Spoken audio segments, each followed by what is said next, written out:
The best way to... In Madden 17, we're giving you more control and more game. Take on its play call tendencies, install an offensive and defensive game plan that will help you shut down even the strongest of foes. Exploit run game. The decisions you make with your game plans will be... We have doubled down on the amount of control you have with big coaching decisions. Sign and re-sign players, trade and cut players with ease.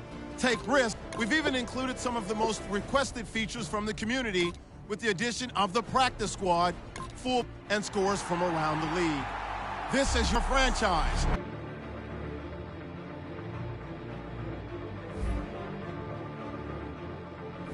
Select the team you want to join. Don't worry, you'll be able to choose the role you plan in just a second.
Start the regular season by selecting your season goal.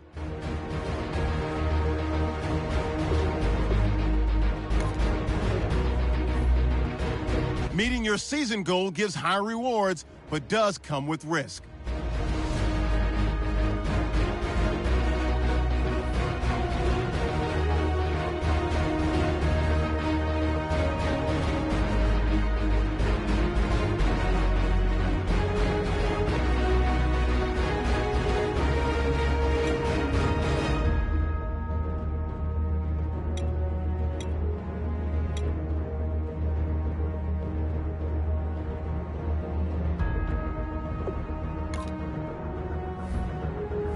Kick off your week by installing your game plan. An offensive and defensive game plan has been pre-selected based on your weekly opponent's tendencies. You can change your game plan anytime before starting. Each week you can focus train 3 players for extra experience. It's a good strategy to develop your rookies while they are young. Once you have made your game plan and focus player decisions, choose to start training and head down to the practice field.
Fellas, we've got to have a great practice today. There's no other option.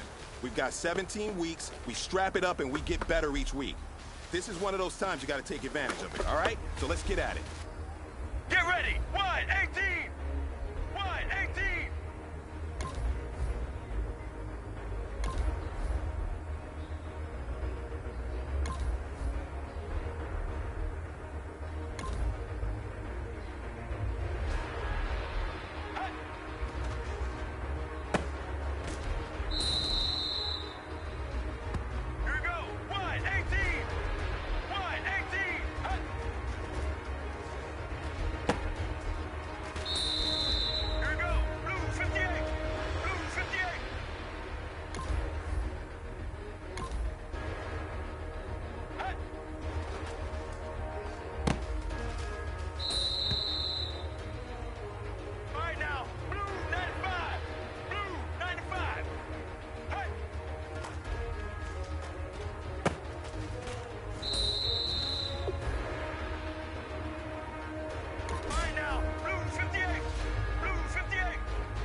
All right, you've got one shot left.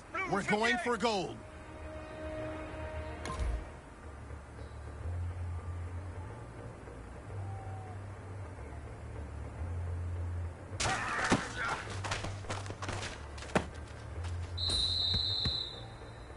Now that's what I'm talking about, fellas. I don't know what happened between last week and this week, but today was a great practice.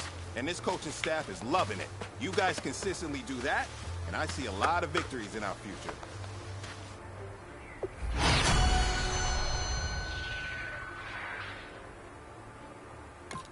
Here we go! Blue 95! Blue 95!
Here we go!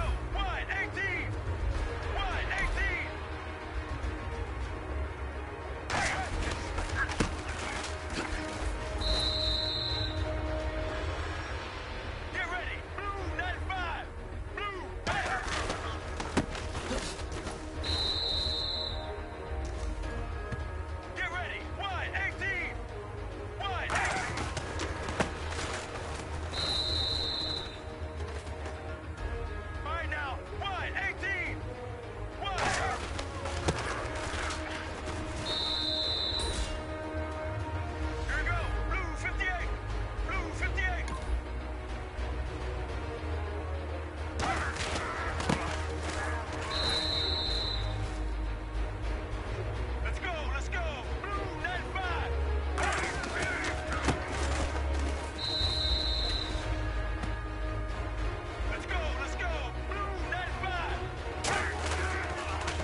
Hey, man, that was great.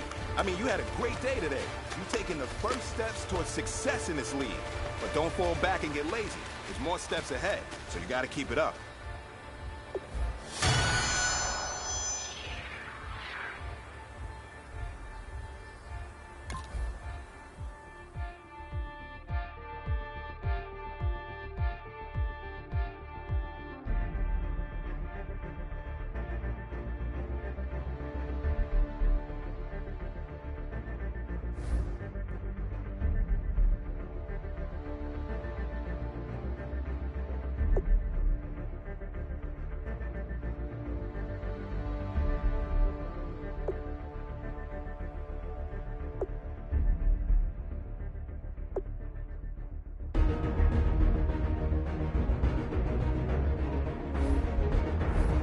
Kick your season off by starting your first game.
Everybody, I'm Larry Ridley, and this is Madden 17 on EA Sports.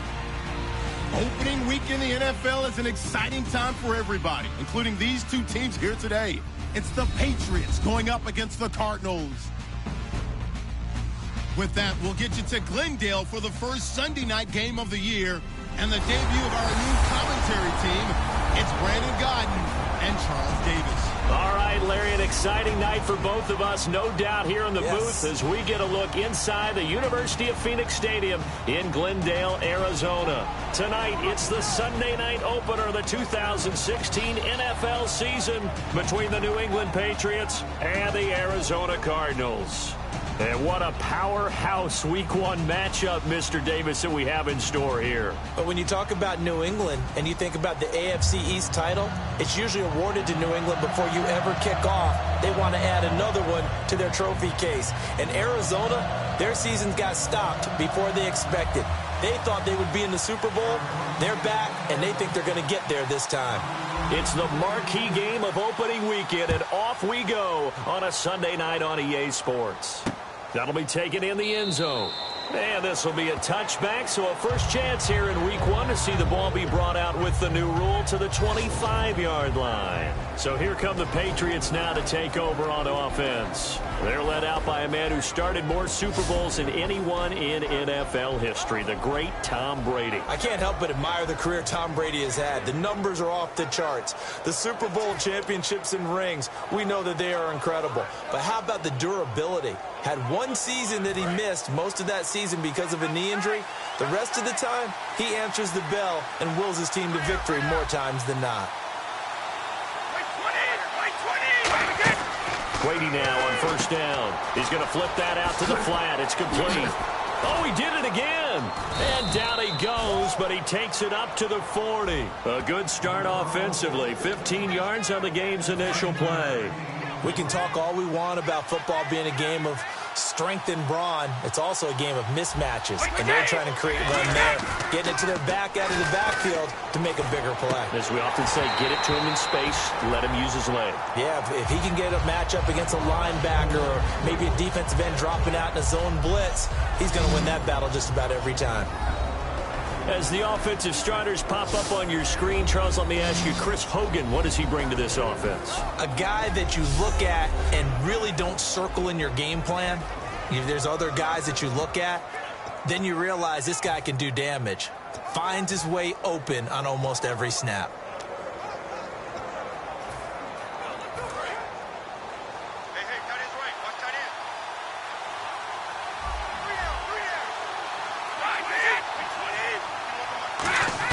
Looking back to the air on second down, it's Brady. And seeing nowhere to throw, he chucks this one away from harm. Incomplete. Now it's third down. And here is the Cardinal defense. Calais Campbell is one of the tallest defensive ends in the league. Has the ability to get low and play the run, and adds excellent kick blocking ability.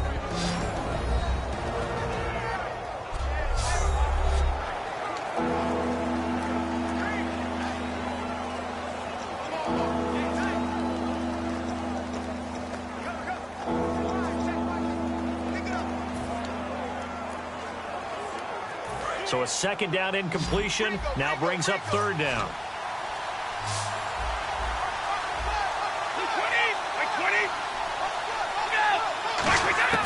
Throwing is Brady on third down. Surveying the field. And he'll be hit from behind and taken down. The rookie out of Ole Miss, Robert Nkemdiche, in there to drop his man and pick up his first career sack in his first career game. Well, how about that? A dime set on defense, 6 defensive backs. None of them blitz. They're just back there in coverage. Defensive lineman gets the sack. That's where the O-line, they go to the sideline, they keep their helmets on so the cameras can't find them, right? Yeah, the cameras can't find them, but I know one thing. The O-line coach will. So the Patriots will turn it over to their left-footed punter. That's Ryan Allen to kick it away. The Pro Bowler Patrick Peterson back deep for Arizona.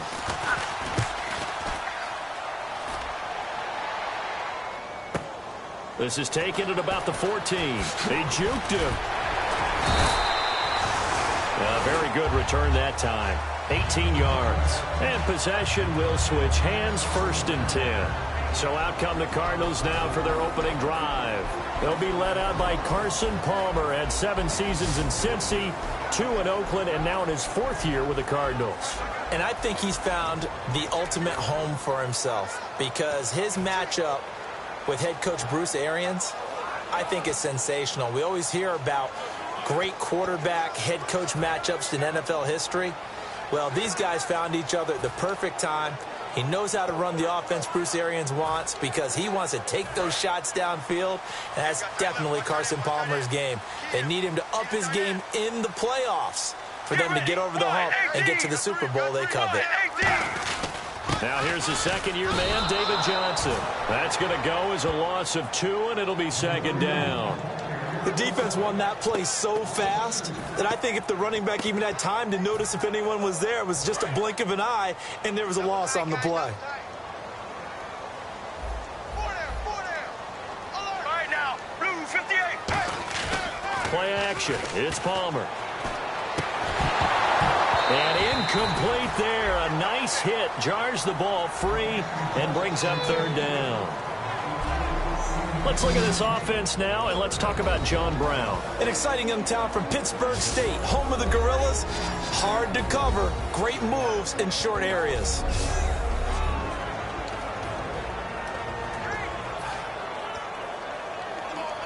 And the offense looking to pick up the first down after the second down incompletion. An extra corner on the field for New England here on third down. Yeah, another DB. 95.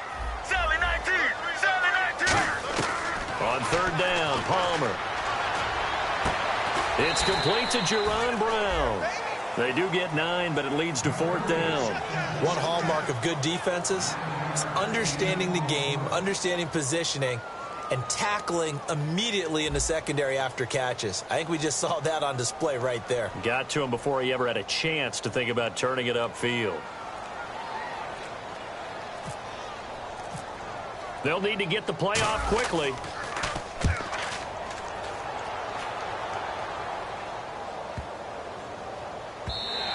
And that hits at the 6 and carries into the end zone for a touchback.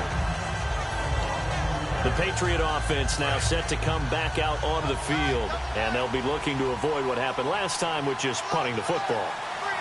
But when you look at how teams play the game, that complementary football comes into play. How do I take care of my defense? How do I take care of my offense? Well, the defense is taking care of them in a lot of ways. Now it's time for the offense to jump things up and help their defense out. Give them a little bit of rest. Yeah, it's time for them to give them a rest. Took the words right out of my mouth.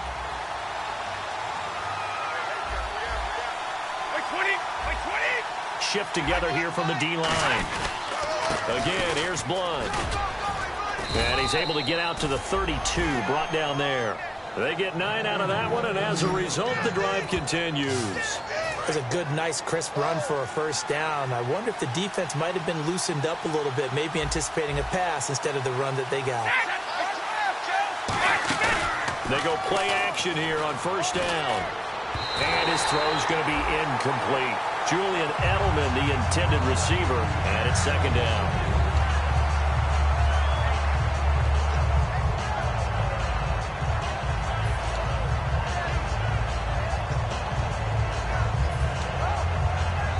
Offense still needing 10 yards. Second down.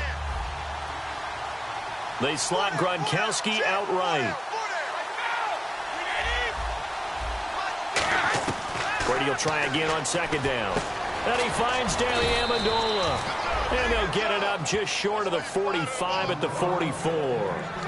That was a nicely run slant route, and what the receiver's trying to do is make the defender think he's going upfield for a deeper route, and then breaks it off, usually after about 3 to 4 steps, and cuts towards the middle of the field. And now what he's trying to do is use his body to keep the defender away from the football and give the quarterback a really nice target. Brady gives now to Blunt. Trying to run inside, but nothing there. Credit him with a 1-yard gain there to make it 2nd and 9. A 1-yard gain can look like a disaster, but it all depends on how the game is going. Is it a series of 1-yard gains running the ball? If that's the case, you might have to start thinking about throwing it a little bit more. But if it's just the occasional 1-yard run, hey, congratulations to the defense. They won that one. Come back and get them the next time. Now a play fake. Brady. And he's just going to get rid of this thing. To no one here. He throws it away. And now it's third. Well, not to get too overcritical there because he knows what he's doing, but his shoulders looked a little off kilter there when he threw that. I don't think you're being overly critical there. You're just analyzing it, and he gets those shoulders right. That pass will go from incomplete to complete. From the gun on third down, Brady. And he'll have his man. That's Edelman. And he eventually goes down, but not before reaching the 30-yard line. A good pickup there, 26 yards. The former 7th-round pick, Julian Edelman, just continues to have such a productive career. And has made himself into a receiver. Remember, he was a college quarterback, and not just a productive one, a very good one. At Kent State, right? Yes, a great leader, a guy who could make plays with his feet and his arm. Got to the NFL and had to convert into being a receiver and was drafted that way. And that conversion, oh boy, it's been good. Amendola catching it left side. And he's in. Touchdown, Patriots. Danny Amendola, 29 yards. And the Pats have taken the early lead. And he gets it to make it 7-0 Patriots. And for Tom Brady, after a little bit of a rocky offseason, he's back in the saddle. Here we go again. First touchdown pass of the season. And I don't think there's any player in the league that turns rocky into smooth better than Tom Brady. Because when it's all said and done, he's always ready to play and play at a high level. Really no surprise what we saw there, and we know we're going to see plenty more of it as the season moves on. I thought you were going to say turns Rocky into Rocky Road. That was my favorite ice cream. That makes 2 of us because that's what we're going to do after this game. Well, he does make everything smooth, though, and that's the first TD again of the season for Brady. This is taken at the 3. Ooh, with a juke. And not a bad return here. He gets it out to the 25-yard line. Arizona getting ready to go as they take the field. And the last drive, the first drive for them, not very good. 3 and out. What do they go to here? Well, you don't look down at your play sheet and say, this is what the problem is. Now, let's find out who my playmakers are. get the ball in their hands, and maybe the offense will move a little bit better. Sometimes it's more important to get it to the right people rather than dialing up the right number. Exactly. Or the right play, yeah. That too. Oh, man, that was close. The opportunity to change momentum, big play, right in his hands, unable to come down with it. A sigh of relief, no doubt, on offense that fell harmlessly to the ground. He'll come out in the pistol. Here's Palmer. It's brought in complete. It's John Brown. They'll get 9 there as that sets him up better for third down. When you decide to run a hitch route, it really helps to have a guy who can turn it loose. And, boy, he rifled one in there on that one. Not much run after catch, but it worked really well.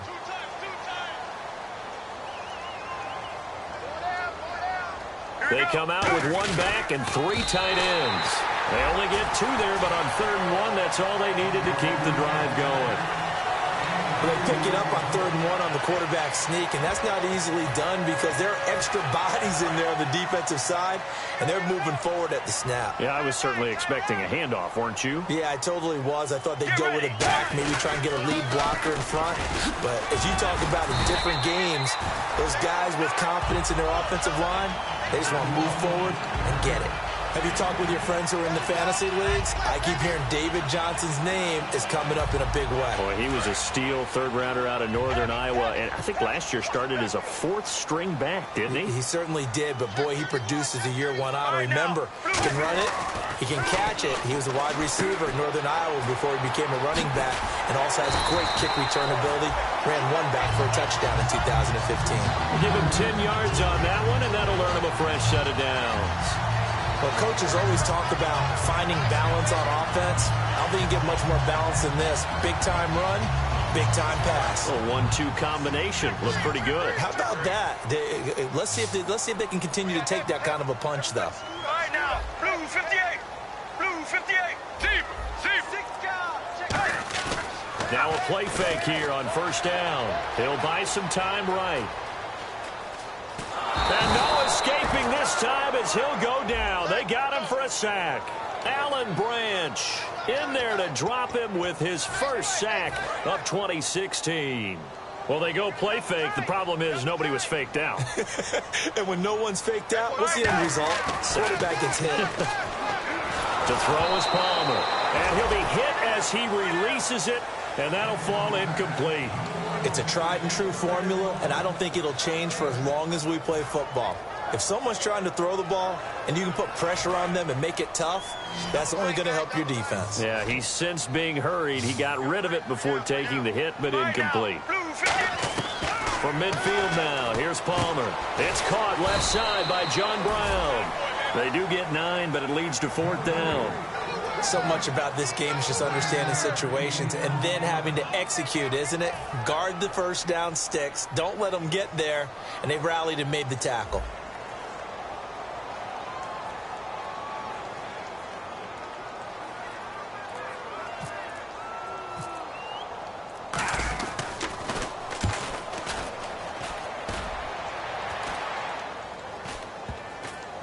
And a nice special teams job here. This is going to be down inside the 10 at the 7-yard line.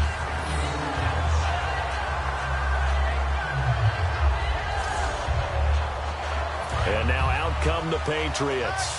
And they'll just simply be looking to build off the confidence of the last time out where they scored a touchdown. And confidence is powerful, isn't it? When you've scored once, you feel like you can go back out there and get it done again. Doesn't matter what the defense throws at them. They feel like they're in a groove right now, and they want to get out there and show it. Yeah, hoping to stay in that groove here this go-around. Well, on that play, the expression, don't blink, you might miss something, certainly applied. That was fast. Defense diagnosed the play, and it was over in a heartbeat. And the 2-minute warning lurking. This will probably be the last play before we hit it. Yeah, they want to get themselves in position to score in this last shot before the clock hits.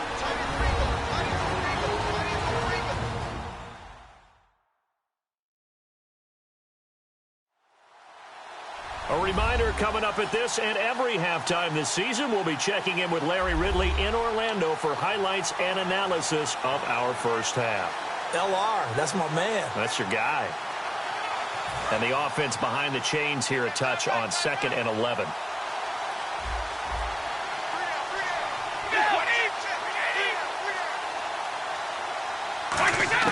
Brady to throw on second down. And right side caught. Hogan. And he'll get it up a little shy of the 15. They'll spot him down at the 14-yard line. It's an 8-yard pickup, and that'll bring up a third down. Well, they get the completed pass, but still have more to go here on third down.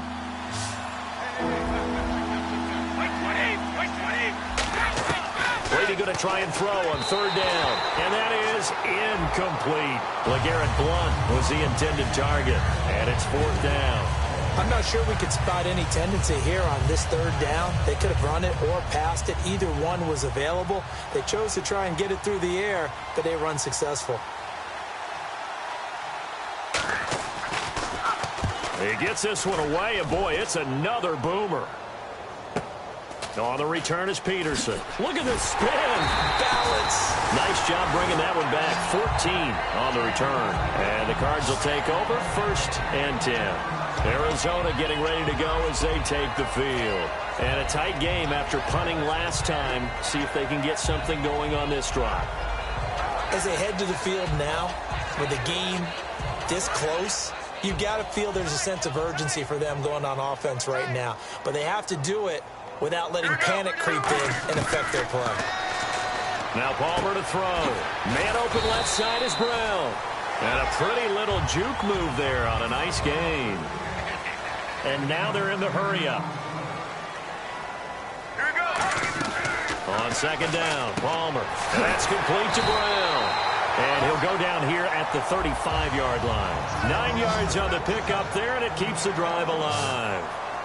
Get ready. 1-18. Throwing now, Palmer on first down. He couldn't quite hold it. Got hit. Ball pops out, incomplete. Every time I see a hitch pattern dropped, I go back to the combine because there's a drill that they use all the time. It's called the gauntlet drill, where a receiver catches the ball and just works his way straight down the line and catches it from different sides. And the problem with that drill is that you don't actually have to secure the catch. You just kind of catch it, drop it immediately, and keep moving. And sometimes that shows up on plays like this. And this time he's got the hookup. It's complete. A big play that time on the catch and run. And it'll result in a fresh set of downs.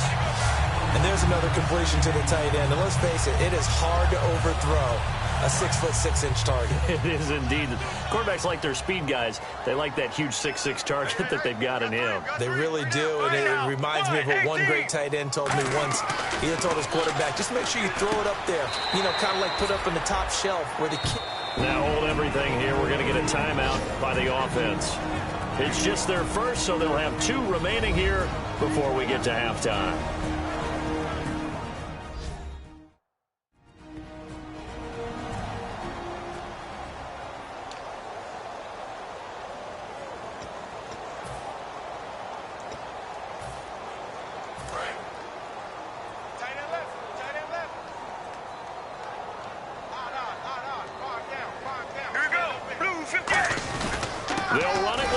And he stopped immediately there. Call it no gain that time, and now it's 3rd and goal. Now whistles come in. We're going to get a timeout here by the offense. So that means they're down to 1 remaining here as we head toward halftime.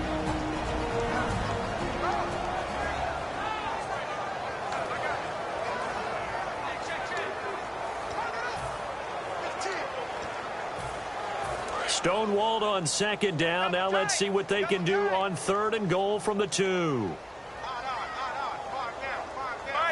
Palmer's going to keep it on the sneak. It'll be called a gain of 2, and that'll leave them with some options here on 4th and inches. Now hold everything here. We're going to get a timeout by the offense.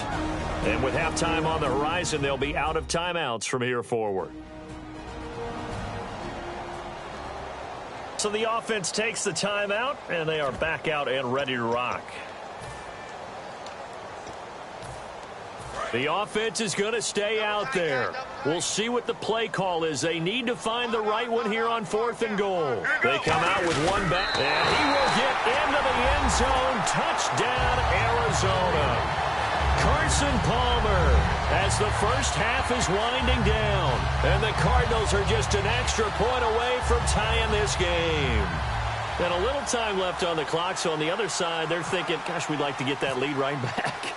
Yeah, thanks for pointing that out. Here I am going ahead and tapping out the first half. There's still time. They've got to make a decision about what they want to do on the kickoff, whether they want to let their return guy touch it. So that drive goes 8 plays, and it was capped off by the quarterback sneak for 6.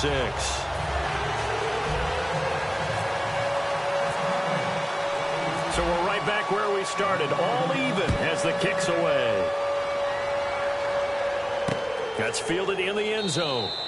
And not wanting to risk anything here late in the half, he'll just take a knee and they'll bring the football out to the 25.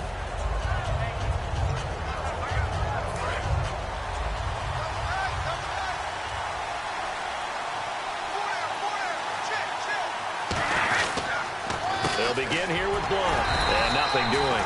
He's immediately taken down at the line of scrimmage. No gain on the play there. Second down.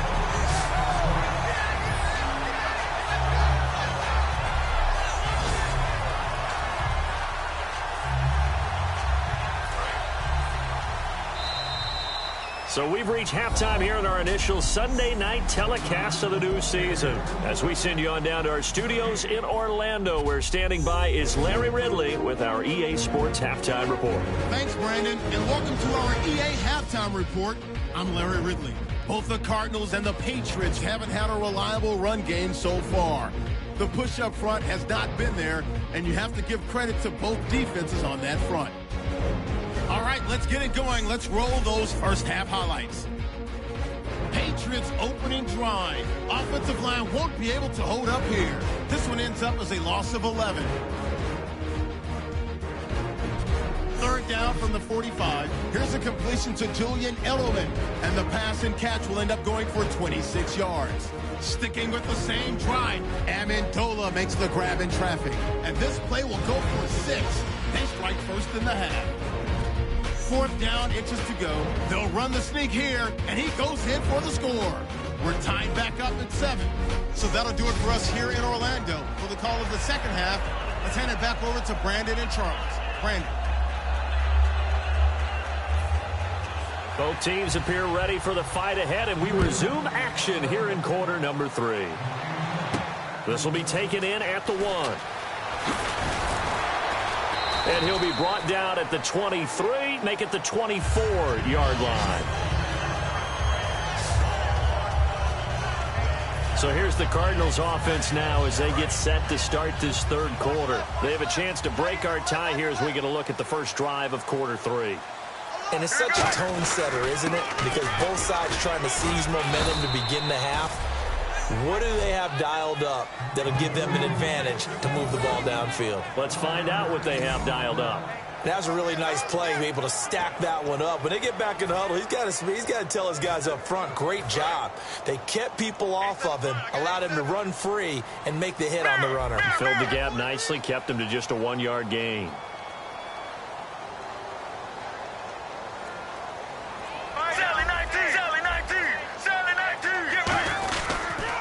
Second down, Johnson.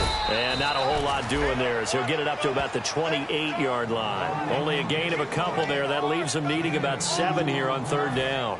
The best defensive linemen, they play with great leverage so they can get low and not get bowled over by offensive linemen. They have excellent hands. They can throw people off on a play.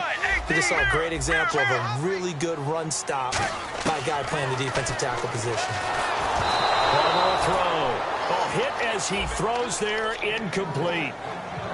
A pretty good coverage there, and both of these defenses, they've had good coverage throughout this one. No doubt about it, and in today's NFL, where we're used to a bit more scoring, this feels almost like a well-pitched game in baseball on both sides where the tension continues to build. Who's going to make the big play? Edelman set to return. That'll be put in the books as a 53-yard punt, and the Patriots take over. The Cardinal defense, they head out to get set here.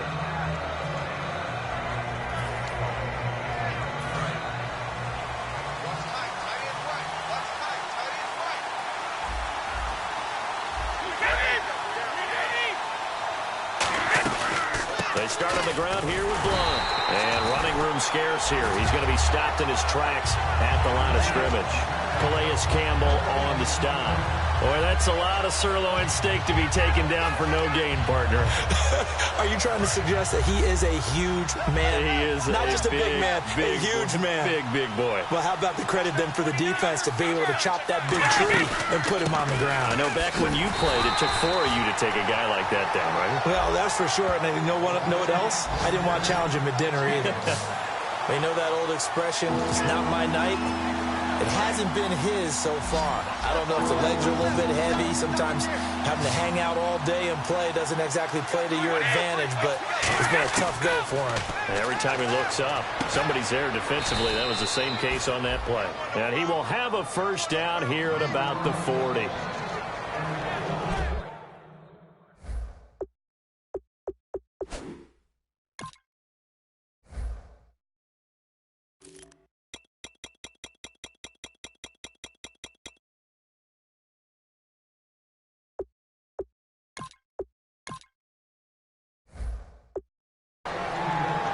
How many times we see it, I still get a kick out of watching quarterbacks and receivers do the pass tree in pregame warm-up.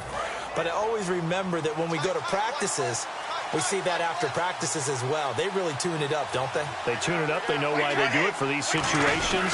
First down. And they build that trust, and that's why they're able to find him in this type of a situation. 2 yards on the carry there. It'll be second down. That's a good play by the guys on the defensive side of the ball. Held him to a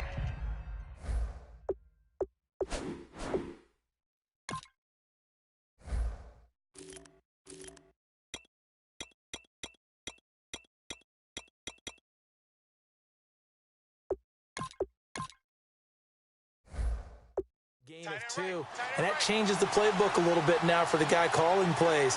2nd and 8. Now he's got to probably think about going to the air instead of maybe staying with the ground game. They'll run again with Blunt. And he'll get it into enemy territory just across midfield at the 49. It's a 9-yard gain, and it keeps the drive moving. And that's a nice pickup of a first down on that second down run. And at that yardage gained, they can run that play on any down. They come out here in the eye. They'll run it here with Blunt. It's a loss of 2 there, bringing up second down. They tried to run the counter, just that the defense wasn't fooled. And when they're not fooled, you see the end result. Because what you're doing there, you mentioned the counter.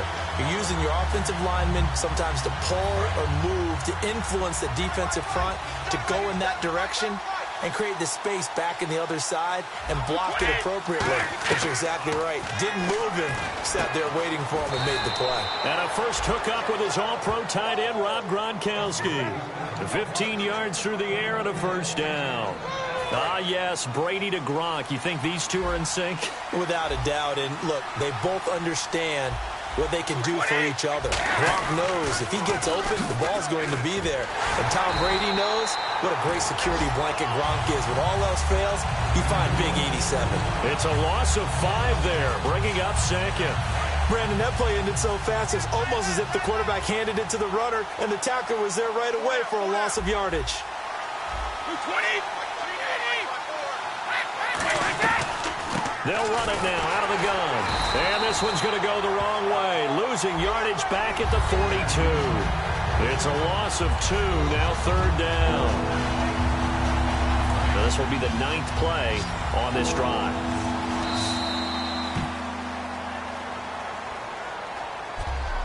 One quarter remains here on a Sunday night. We'll return with more after this. You're watching the NFL on EA Sports.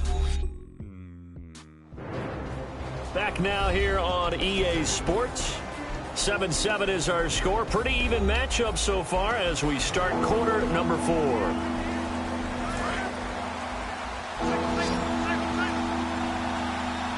An extra DB added here for the Cards on third. Blitzer play coverage. Shotgun now for Brady. And he can't quite pick it. No interception so far. That probably should have been their first, but at least it's 4th down. Here's Ryan Allen now as he's on to punt for New England. Gets it away, and I don't think Peterson will get a chance to touch this one. Angling for the sideline. And this one's out of bounds. Should be inside the 10, I think it is. At the 6-yard line.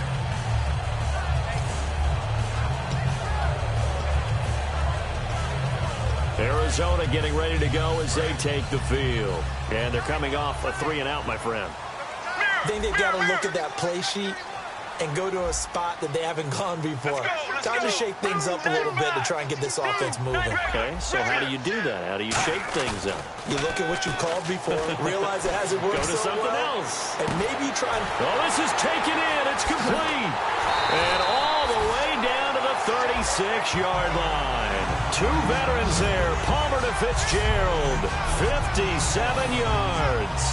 Today's receivers in the NFL, they're the complete package nowadays. We know they can run, we know they can catch, but they have those big frames now. So oftentimes they just out-physical guys downfield and go up and catch the football. And we saw a big gain as a result on that play. They come out here in the eye. A first down carry here for Johnson. And he is met at the line of scrimmage, and he goes down right there. Rob Ninkovich on the stop. Well, a well-executed blitz, no doubt. Great job by the linebacker. Maybe the quarterback, if he could have seen that, could have audibled there. Yeah, he needed to be in a different play because that one just meshed perfectly for the defense. All the gaps were filled except for the one the offense really wanted to run through, and that was filled by a big man wanting to make a tackle. And he made a great tackle. That catch good for 5. It's 3rd down. In so many ways, throwing the hitch route is actually one of the safer things an offense can do.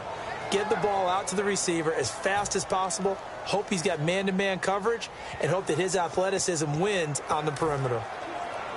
And the offense in that middle ground here on 3rd down, 3rd and 5. Here we go. Palmer now off the bootleg. And he finds a man with a crossing route. And he's going to get the first down here as he's taken down at the 22. Well, they've had a great, impressive drive going here, and that pickup ensures the drive continues. And not only do you continue the drive, which is demoralizing for the guys on the defensive side of the ball right now, but you make your own defense happy. They're able to get a little more rest over on the sidelines while this one continues downfield. Sally 19. Get ready. Blue 95. Blue 95. Now a play fake here on first down. Oh, the ball comes out on the hit, but they'll say it's incomplete. That one was intended for John Brown, and that'll bring up 2nd down. The good signal callers would never go back in the huddle and play the blame game because they need those guys to protect him. But on that last one, his offensive line, they lost their leverage very quickly, and that's why they were able to get to him and hit him as he tried to throw the football and force an incompletion. Throwing is Palmer. Rush coming, and he's taken down. The best name in the NFL, Barkevious Mingo. Coming on the blitz. He gets him for a loss of 7. Well, this has been a pretty sizable drive. They've had some success. Finally, the defensive coordinator found some success of his own. I think he just simply said enough of that. Okay, they moved the ball well. We need to force the issue from our end, and that's exactly what he did. And a shot taken on 3rd down, unsuccessful. 4th down now. When teams take shots at the end zone, you've got to defend it the same way you would defend the first down sticks. You defend the goal line exactly the same way. They can't cross that. You played through the receivers, and on that play, that's exactly what they did and batted it away. Here comes the Cardinals punter now. He's been terrific so far.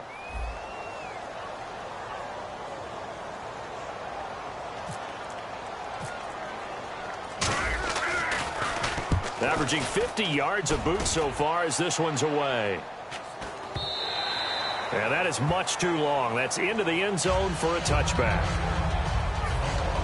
So the Patriots coming out now. And they had a long drive going last time, but it stalled out. But still, maybe something positive to carry forward from that last drive. Well, a few different things that you carry forward. Number one, as you noted, they were moving it pretty well, so that gives them a lot of confidence. The second part is, keeps your defense off the field, gives them a chance to rest up a little bit. And last but not least, you've taken a good look at what you've done on offense, noted where the weaknesses are, and you know when you want to come back to them. I like when you're organized with your points. Well done. Chris Hogan, he's at the 40, 20, 10, 5, and all the way in. Touchdown. Touchdown, New England. Chris Hogan, 82 yards. And the Patriots have taken the lead.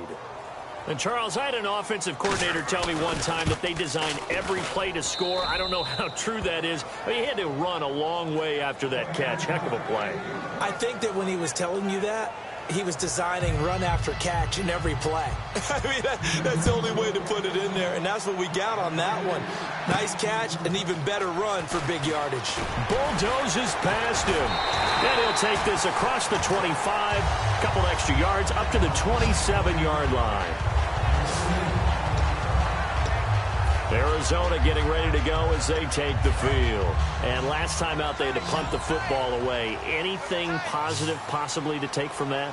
There always is when you're punting the football away. It doesn't sound like it because you're giving it up, but you've avoided a mistake. At least you didn't turn it over. You didn't turn it over, right? You're giving your defense a chance because you're punting the ball away, and they're set to go on the field as opposed to sudden change after a turnover. And wow, now we got to go out there and stop people. So, yeah, there's always something positive to be gained from it. So the Cardinals ball here as we get you reset. And let's see what they've come up with offensively after having time to talk it over.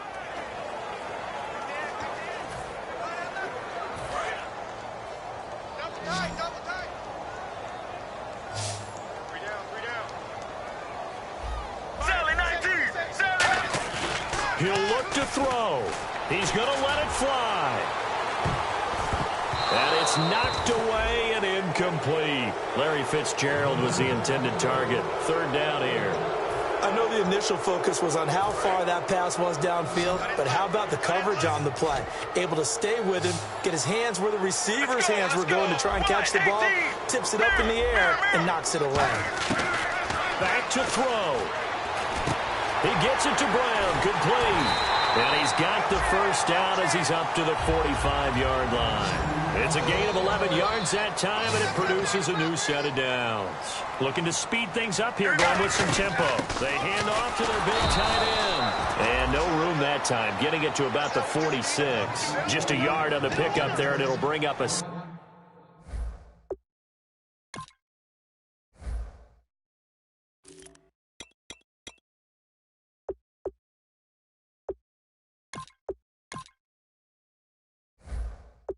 Second and 9.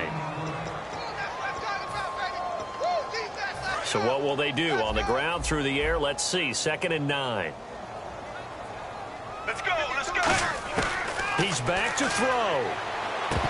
And the hit jarred it loose. It's incomplete. J.J. Nelson, the intended target. And that takes us from second to third down. After watching him drop that slant, I can hear my old coach's voice ringing in my ears right now. You can't run with the ball until you catch it. Trying to get those rack yards before he secured it. Now a desperate... This is caught at the 20.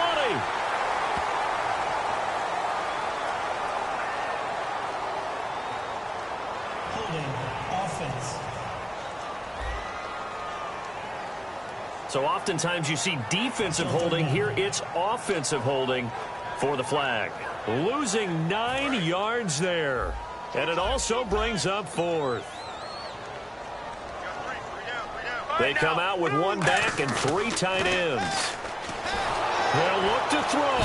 And he can't get a throw away. He's taken down. And the defense coming through on third down. A loss of 7 to bring up fourth. Now whistles come in. We're going to get a timeout here by the offense. It's just their first. They've got 2 more to use here in the final stages.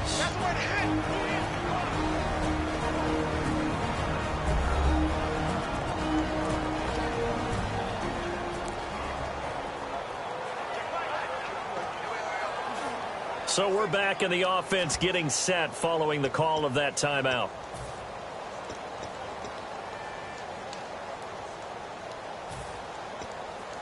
Here comes the Cardinals punter now, as he'll come on for his 5th kick of the night. And he deserves a bronze leg as he gets this one away. And now Edelman. So a change of possession here on the punt. And out will come the offense as they take over. And the Cardinals now heading out to defend. They've had a couple passing touchdowns against them in this game, and that last drive they really got picked apart. They've got to figure out how to tighten things up because no matter what they've done, whatever adjustments they've made, offense has been a step ahead of them. So they've got to figure it out. Usually. And the Cardinals going to use another timeout. That'll leave them with just one remaining in this fourth quarter of play.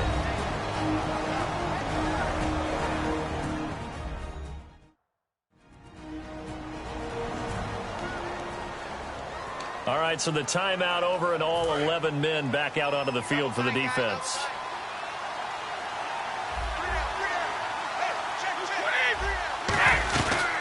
They'll run it now out of the gun. And he'll get this up to about the 40. Now hang on here. Timeout called by the defense.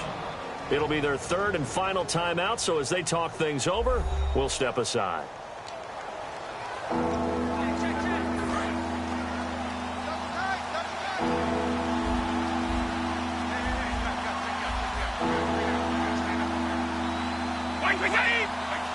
They will take the knee, and it means a great start to their 2016 campaign, a win here in Week 1. Here's Ryan Allen now, as he's on to punt for the fourth time tonight. And partner, this first week, this first game that we get to call together, so special every year, Week 1. You had the flyover, the big American flag out there before the game, all the hoopla, just having football back, so special. It is an opening day, opening game. There's just nothing like it because you really build to a crescendo. But the best part for us is that crescendo lasts for a while. Opening game here, an entire season. We get into the playoffs, to the Super Bowl. I was really excited. I could barely sleep last night. I can't imagine being a player. So for New England, it was a hard-fought game, and they'll exit 1-0 as they win by a touchdown. And they'll return home next week to take on the Miami Dolphins. Meanwhile, for Arizona, they go down to defeat here in the opener. And they'll look to get back on the beam next week as they host the Tampa Bay Buccaneers. So that'll do it for us. For Charles Davis and all our crew, I'm Brandon Gaudin. You've been watching the NFL on EA Sports. Good night, everybody.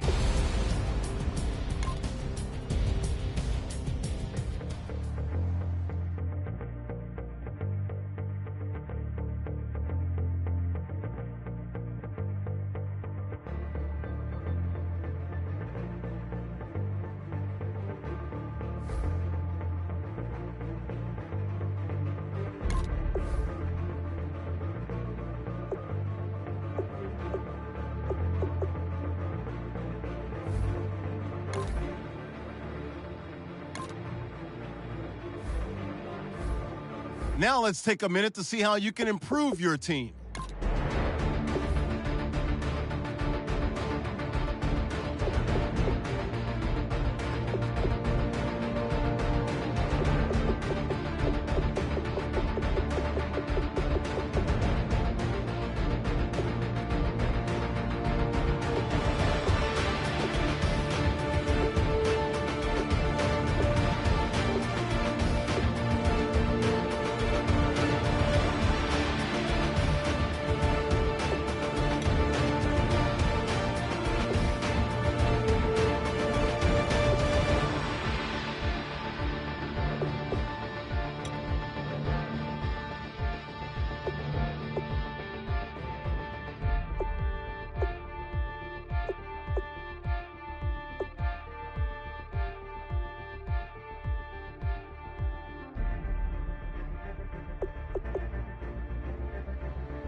Once you're ready, go ahead and select Advance Week to get to your next game.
All right, gentlemen, we made way too many mistakes this week, okay? The coaching staff has gone in. We've simplified the game plan. Let's go out here and execute. Hey, we got to execute to win. Let's go, let's go! Wide 18! Wide 18!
Get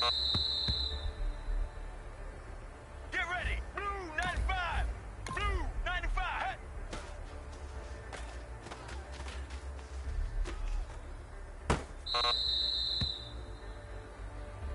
All right now. Blue 95. Hey.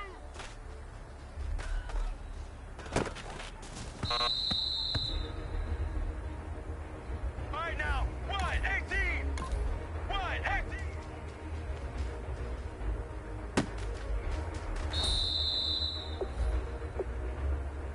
All right now. 118. 118. Hey.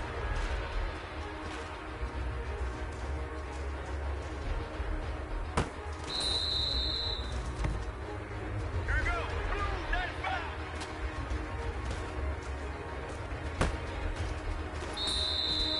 Let's go. Let's go. Blue 95. Blue. Hey.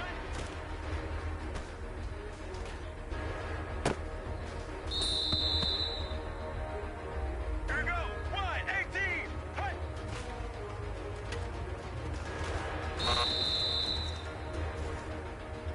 Let's go. Let's go. Blue 58. Blue 58.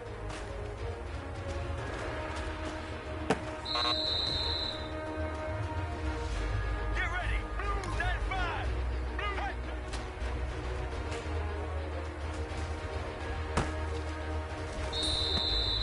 All right now. Blue 95. Blue 95.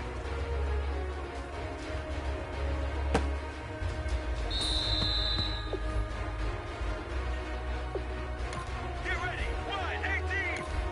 118. Hey.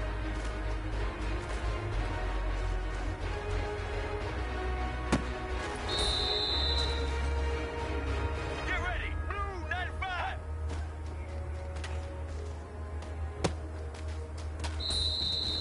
All right now. Blue 58. Blue 58. Hey.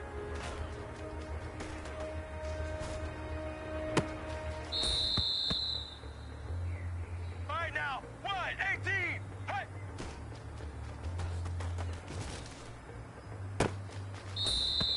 Get ready. Blue 58. Blue 58. Hey.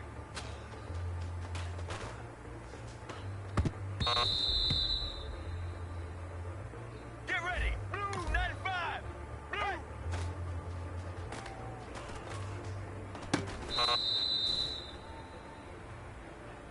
Get ready. 118. 118.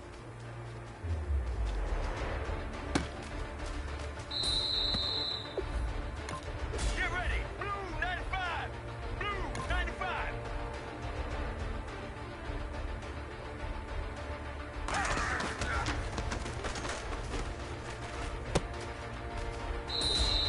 Let's go. Let's go. Blue 95. Blue 95.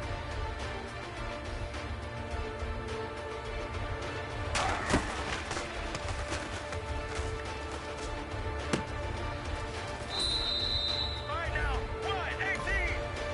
118.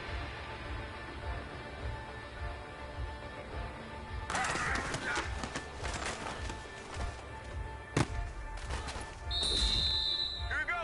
Blue 58. Blue 58.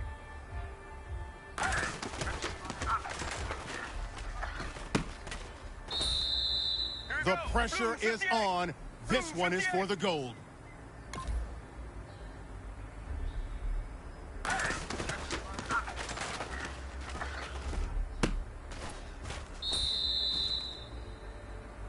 All right, man. Bring it in tight. Bring it in tight. All right, let me tell you something. Today was great. You guys went out there and executed flawlessly. You keep practicing like that, we are going to win a lot of ball games this year.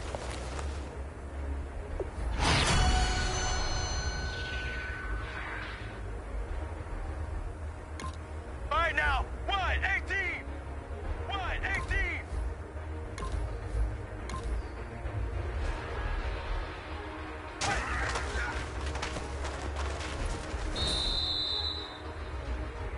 Here we go. Blue 58.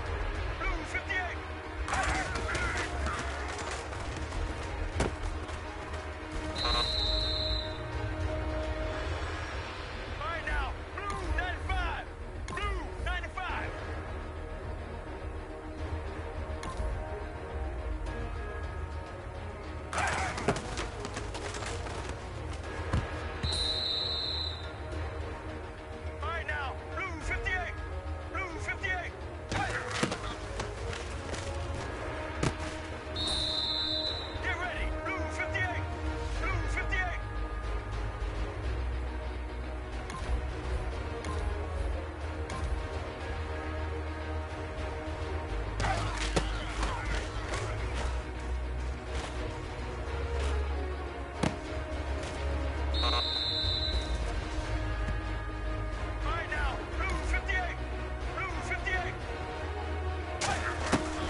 Let's go, let's go. Wide, 18.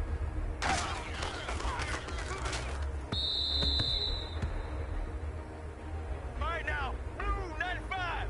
Blue.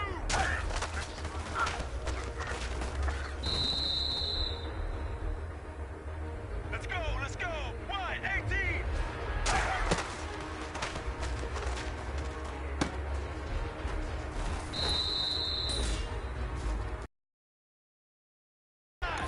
Blue 95.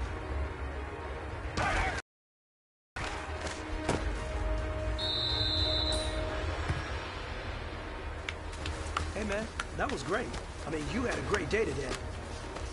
You finally getting it. You're starting to turn a corner, and that's what we like to see as a coaching staff. Show us some more.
Hello, everyone. I'm Larry Ridley. You're tuned into the NFL on EA Sports. It's hard to imagine this not being a fun game to watch. It's the Buccaneers going up against the Cardinals. So let's send you out to the Valley of the Sun as we welcome in our commentators, Brandon Godden and Charles Davis. Thank you very much, Larry. We are about 15 miles west of downtown Phoenix at University of Phoenix Stadium here in Glendale. Today, we've got a good NFC matchup on tap between the Tampa Bay Buccaneers and the Arizona Cardinals. With Charles Davis, I'm Brandon Godden. Charles, you look at this Cardinal team as they get ready here. They come in off a loss in the season opener, which doubled as the home opener. And when you lose that way, at home, season opener, it almost feels like 2 losses. So it's a big fight to get yourselves ready to go to play the next week. On the other side of the field for the visiting Bucs, they come into this one after a loss in the opener, and they're in for another tough test here. And what a battle for an organization to look at your schedule and see 2 road games to start the season and not have a letdown immediately. You got to fight against that. They've got to come out ready to play.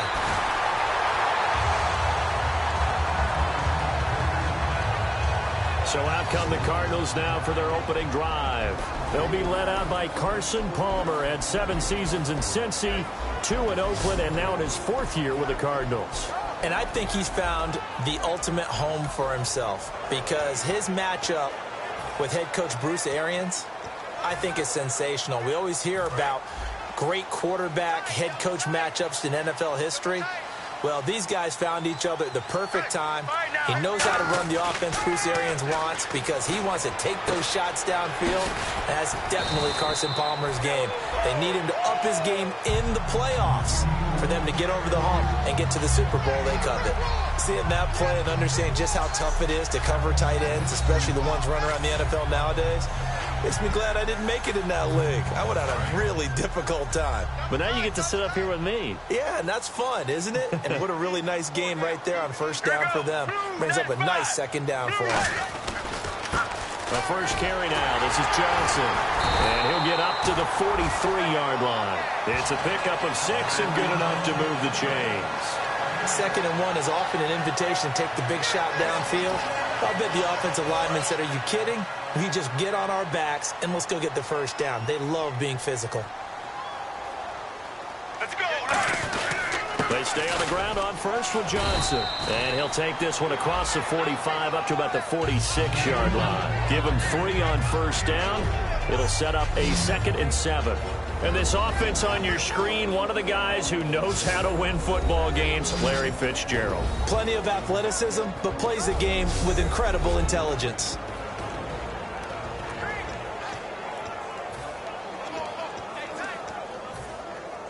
And after the play on the ground, that brings up 2nd down here. Get ready. Wide, 18. Wide. Play action. Now Palmer. He's got his man on the crossing route. It's a pickup of 16 there, and it'll lead to a new set of downs. So much goes into a successful play, doesn't it? How about that play action there? Freezing the defense just enough. Swing the tight end free downfield for the completion.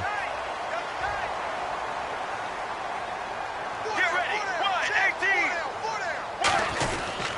18. And Palmer gives to Johnson. And he's going to be met at the line of scrimmage and taken down. No gain on the play. It'll be 2nd down. On the defensive side of the ball, we're going to look at the starters for Tampa Bay. And, Charles, how about Vernon Hargreaves? A pick they were excited to make because in their division, they've got to have guys who can slow down some of the best receivers in the league. And Vernon Hargreaves fits that profile. Very sharp, very intelligent. He operates well on the corner.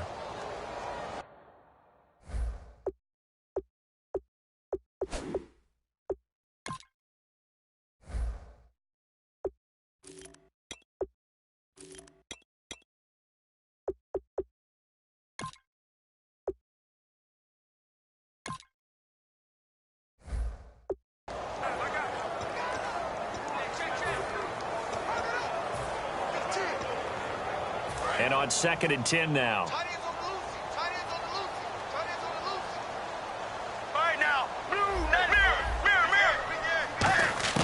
On 2nd down, Palmer. In the middle of the field, he's got Nelson. They pick up 12 on the play there, and they move the chains. Well, clearly one of his advantages as a passer is his height, sit back in the pocket, fired over the middle. That makes things tougher defensively, doesn't it? It really does because your goal is to move the quarterback off his initial spot when he gets his drop back completed. But when you have that type of height, he can stay in there. If he's willing to take the hits and just fire over the top, which saves him time and actually completes a play a little bit quicker than it normally does for a quarterback who has to slide and find open space to throw.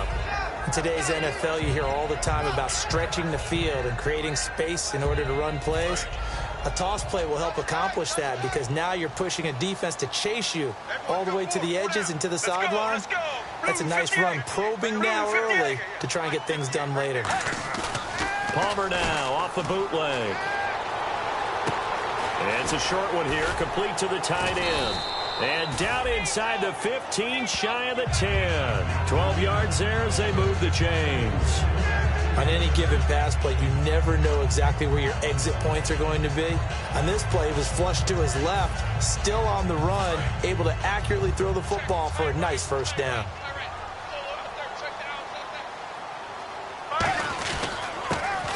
Ellington, his first carry.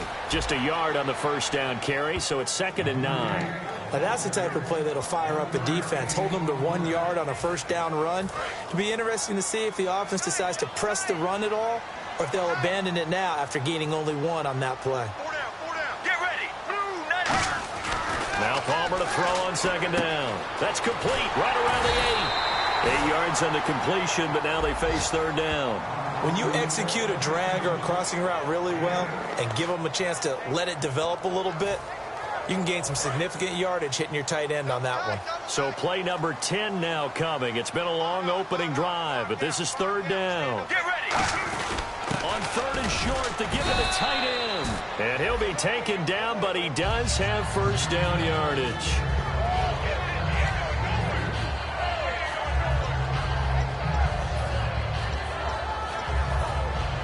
And a really long drive here, and it goes on and on.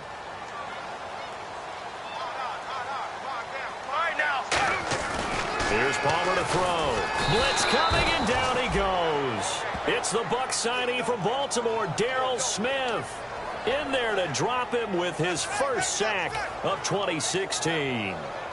And this should be the final play before the quarter ends.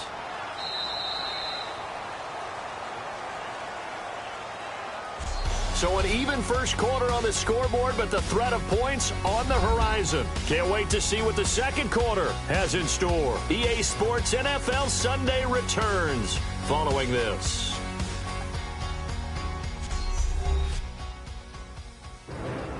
Ready to go now in the second quarter. Brandon Gaudin, Charles Davis. It's the Cardinals in possession of the football, and they'll come up looking to keep this drive moving. Heavy, heavy, heavy, got heavy. Check 31, check 31. Here we go. One. Off the play fake. Here's Palmer. And he is into the end zone. Touchdown, Arizona. Troy Nicholas, his first touchdown here of the new campaign. And the Cardinals take it all the way down the field and score on the opening drive.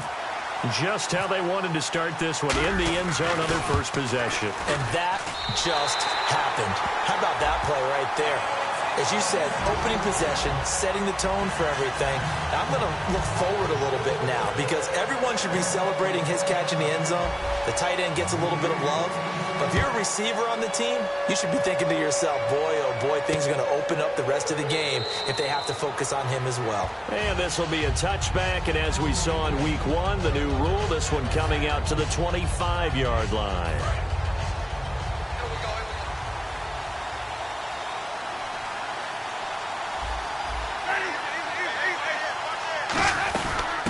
Here's Martin as they begin on the ground. Only a couple there as he'll be brought down about the 28. Credit the tackle to the first-rounder, Robert Kimdichie. Decent chunk of yardage still left here, 2nd and 7.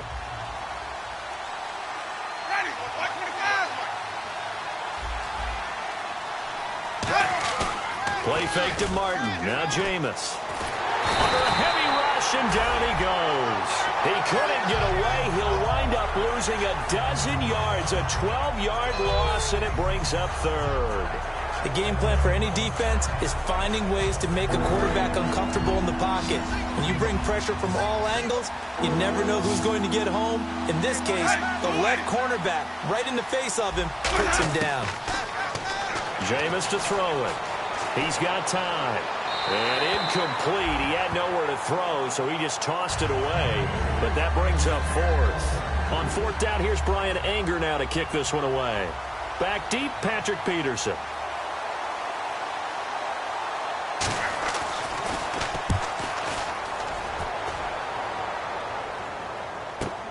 Now it's Peterson. Well, he wasn't too far from breaking that. Officially, give him 15. And the offense will take over with a new set of downs. Arizona getting ready to go as they take the field. And that last drive, a long drive, but not just that. They had a great air attack going. Do they stick with that? I would think that they would, because if they were confident enough to do it on the last drive, starting backed up in their own territory, why would you change anything? They've got to be confident about what they're presenting and continue to do so. Yeah, because the secondary, they really look clueless.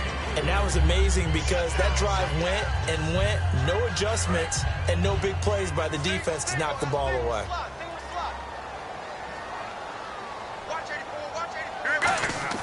On 2nd down, here's Palmer. And Nelson's got it here right side. And he's brought down. For 15 yards there on the catch and run. I like watching the wide receiver screen because it's a real teamwork play. Because guess what? The guy catching the ball, he'll give all the credit. But how about the people up to block in front of him? Either fellow receivers or offensive linemen. That makes that play a really nice timing play. And sometimes it can break big. They go play action here on first down. Caught by Nelson left side. And he gets this one all the way down inside the 15, just shy of the 10. A big play there on the catch and run. And it'll give him a fresh set of downs. Good throw, good catch, but I really like the route. The drag and being able to run away from defenders, hard to stick with them for that long. Yeah, better against man than zone, or better against man, because now you're running away from someone and you're not running into a defensive player in another zone. On the ground, this is Johnson. And a short pickup there down to about the 9. Give him a couple on the carry there, 2nd and 8. I do know from experience that when you slow down someone's running game, you're now doing the dictating on defense. And guess what? Now you're getting ready to tee off on their quarterback because they have to throw it all the time. But you still have to be alert for the draws and other plays of that nature to make sure you don't get hurt. On 2nd down, Palmer. This will be caught at about the 6. Only 3 yards on the catch. It's 3rd down. And that's one of his advantages of a passer, is it not? With his height, setting back there in the pocket, firing it over the middle, he can really see everything clearly.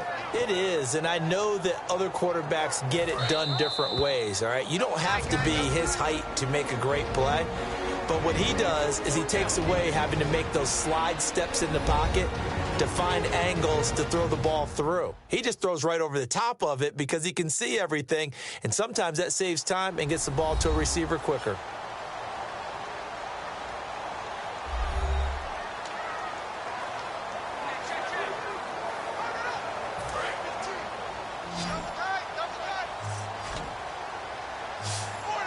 They'll come out in the pistol.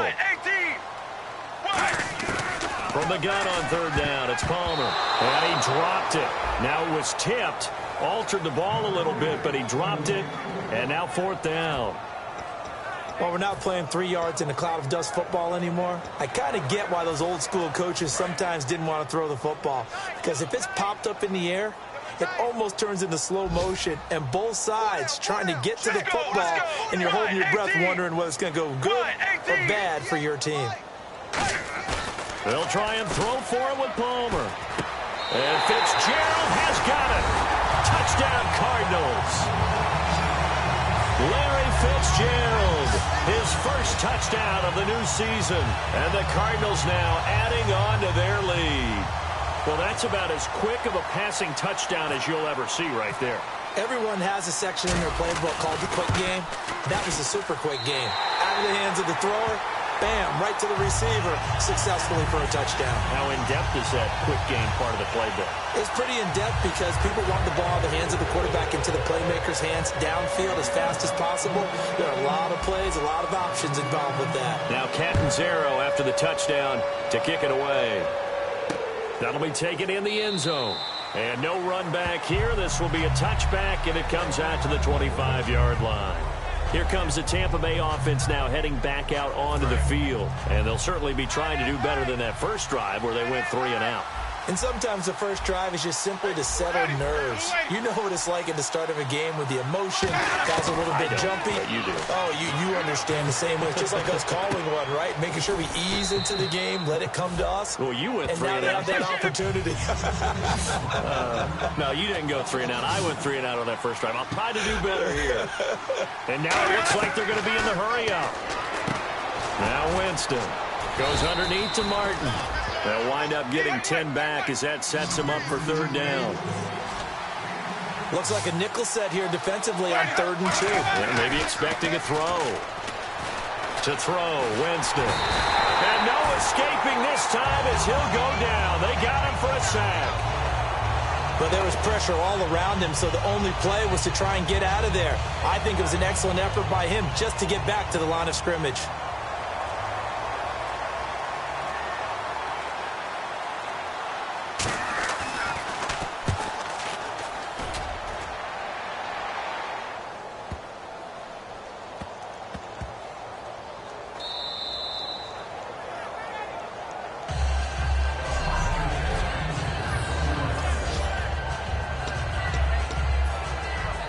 And the Cardinals offense here ready to take over. And we'll see how this is played. Offensively, they've got the lead. Not a whole lot of time left. What do you think, Charles? Well, it's tempting to try and add to your lead, but a mistake there, that could change things in a big way. I say go ahead, take the knee, get on out for the half. 7 yards on the play, and it's a second down.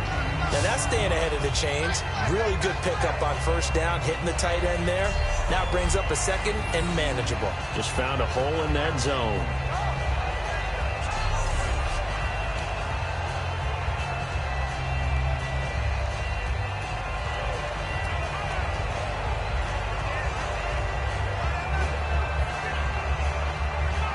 So we reach halftime here in Glendale with the Cardinals on top. As we send you on to Orlando, we hook back up with Larry Ridley. He's got our EA Sports Halftime Report. Thanks, Brandon, and welcome to the EA Halftime Report. Let's take a look back at the first half. The Cardinals wanted to put last week's game behind them, and they have so far today. The Buccaneers know they'll have to be at their best in the second half if they want to find a way to win. All right, let's roll the highlights. Cardinals opening up on offense. Smith's able to zero in on the QB here. This will go for a loss of 7.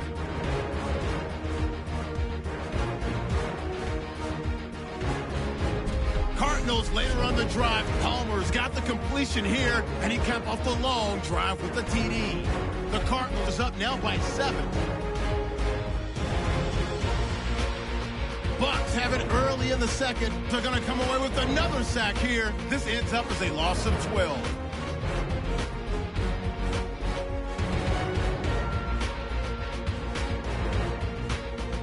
Fourth down from inside the 10. The pass is completed into tight coverage. He caps off the 7-play drive with the score. That puts them on top by 14. So that's it for us at the EA Sports Studio. We'll go back down to Glendale for the start of the second half.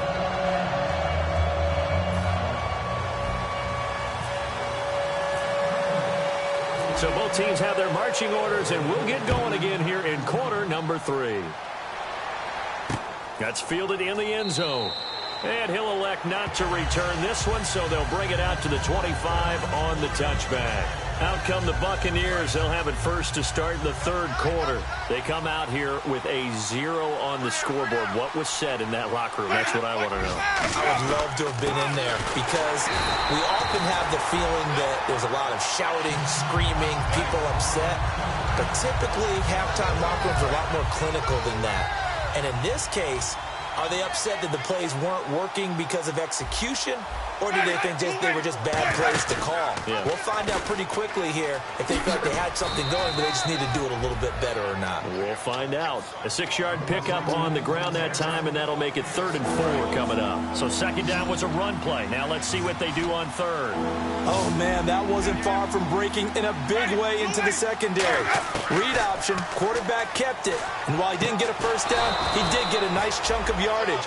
Only a nice tackle prevented it from maybe going all the way. And they're on 3rd and short. They just tried to spread the field. It worked. And I think that the spreading of the field, the extra receivers, has really become the next in the evolutionary chain in the NFL. Go all the way back in that situation, you're handed to the fullback, right? As we evolve, maybe you pitched it to your tailback. Now you spread the field, and you have your choices of where to throw it and complete it for a first down. But I think we know by now that every run is not going to be broken and get all the way to the end zone. But these short ones still have their value. You can still set up your play action and throw the football. You control the clock because you have the ball and they don't. And often the physicality sets the tempo for the game. That was a classic example of trying to run with the ball without securing the catch. He was thinking about those rack yards instead of making the catch first and then taking off. And the Cardinals, they trot out their dime package for third down. On third down, Winston. He's got time in the pocket. And eventually taken down here. Great coverage downfield. Marcus Golden able to drop him for a loss of 2, and that'll bring up 4th down. And on that one, the protection just broke down. You've got to have that leverage, don't you? We always talk about low man wins in the running game for an offensive lineman versus a defensive lineman. It's essentially the same thing in pass protection. Get lower than that defensive lineman so that you can keep your balance and keep him away from your guy trying to throw the football. Here's Brian Anger now as he's on to punt for Tampa Bay.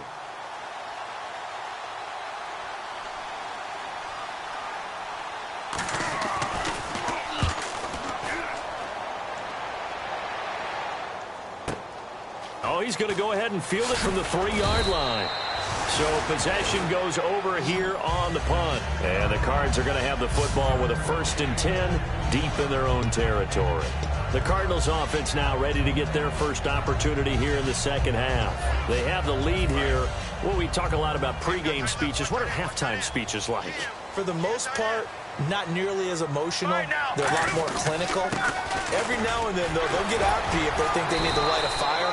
But in this case, let's go into the virtual locker room, because here's what I think happened. They got in there and they said, listen, let's take control right away. Defense, we got the lead. Defense, don't give up any points. Turn the ball back over to the offense and let them go down and score and give us more of a cushion in the game. Check so far. Defense shut them down. Let's see if the offense gets done. And this is, oh my goodness, he pulled it in one-handed. Give him 30 yards there. All right, partner, that's it. That's a video game highlight catch right there. Acrobatic, one hand, come down with the football. Look, if you and I are playing Madden right now, I'm throwing down my control. I'm done. That's it. I can't do this anymore. Yet, we see it happen just about every week. All these guys need is a chance, and they're making those types of plays, even if we don't believe what we just saw. 2 yards on the pickup there. It'll be 2nd and 8. In my book, that's running the ball well, but with intelligence. How about him keeping the clock moving, staying in bounds? Yeah, even though it's the 3rd quarter, you're thinking ahead, aren't you? This is where your running game can really help you with a lead in the second half. I agree totally. It's not just end-of-the-half situations that you worry about the clock. It's throughout the game. And with a lead, stay in bounds. Make them fight harder to try and catch you. They were searching for the tight end, Darren Fells, and it's 3rd down. And he still doesn't have a catch. We're into the second half. I think it's a little bit of a surprise to me, but that was one he should have caught. Absolutely. That was his best opportunity right there. He dropped it. And the Bucs with an extra defender in the secondary now on 3rd down. Hauling it in, Nelson. He loses 4, and it brings up 4th. Now that was well defended, and as a cornerback, what you're taught when you see a wide receiver screen, either you get underneath the play before the blocking forms, or you're going to have to fight your way through it by getting through some blocking. That was a really nice play there.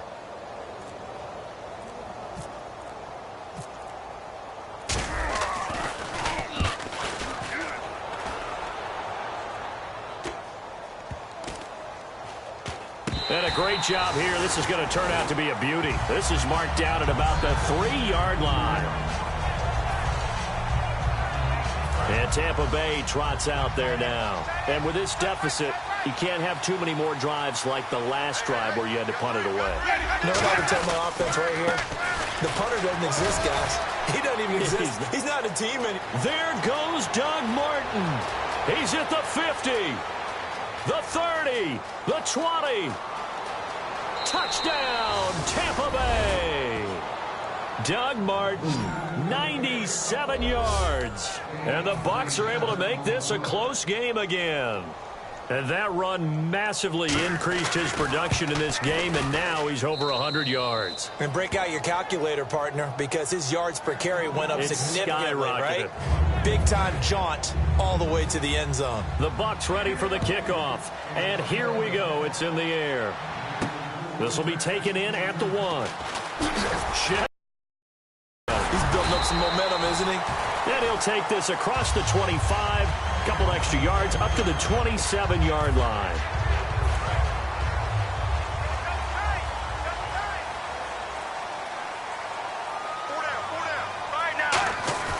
Now a play fake here on 1st down. And it pops free. The collision there jarred the ball loose and brings up 2nd down. Oh, man, for him to be that wide open and drop it. Sometimes you have just too much time on your hands, right? You end up thinking way too much, and your hands get shaky. And, yes, he's a tight end, but that's a catch he should have made. Here's Palmer to throw. And he takes a shot on the release as this will be incomplete.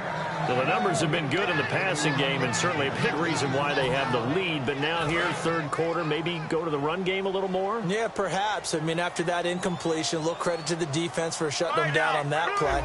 Maybe you try and run the football a little bit more in this spot. But they have to feel good about how they've been throwing it overall. And Gresham has it left side.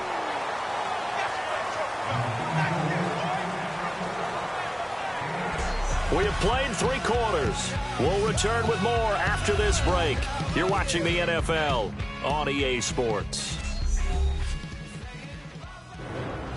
Back now here on EA Sports. It's Cardinal football. They're also out in front of the scoreboard as we get set for the 4th.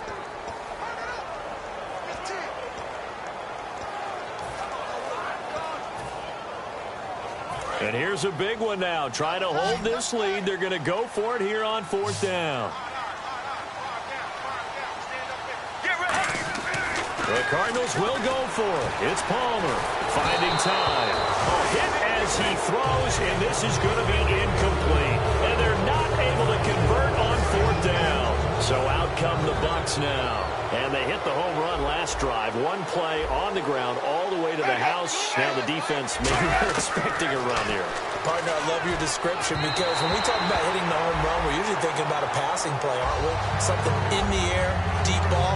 But how about them just taking it big-time jaunt? Now if you're coming back out, now they've established this run game, the play-action pass could very well be open.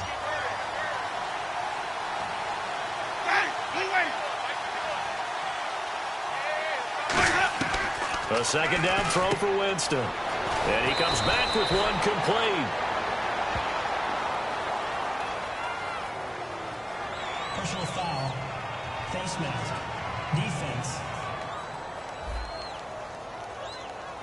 Got the hand caught up in the grill of the face mask. 15-yard penalty. So tough for a defender. You're trying so hard to make a play, and the way that these offensive guys can move around, sometimes your hand gets into the wrong place.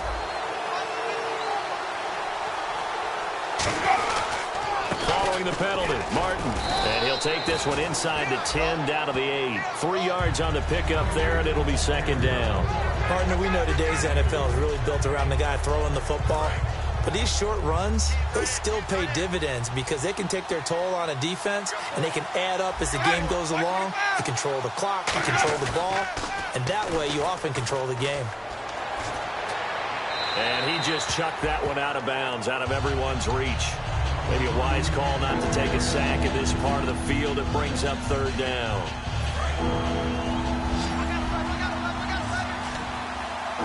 And it looks like we've got a dime set here defensively. 6 DBs in the game.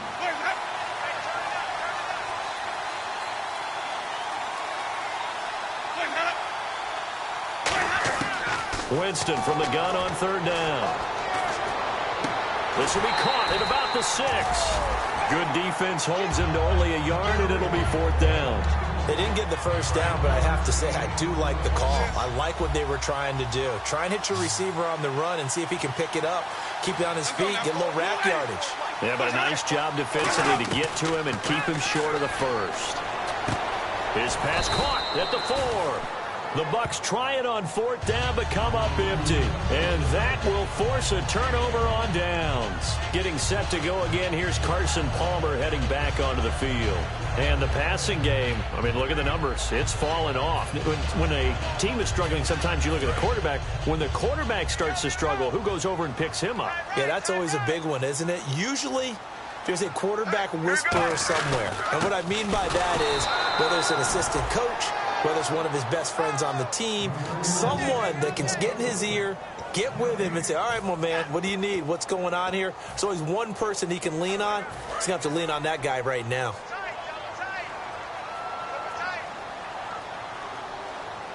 Let's go, let's go.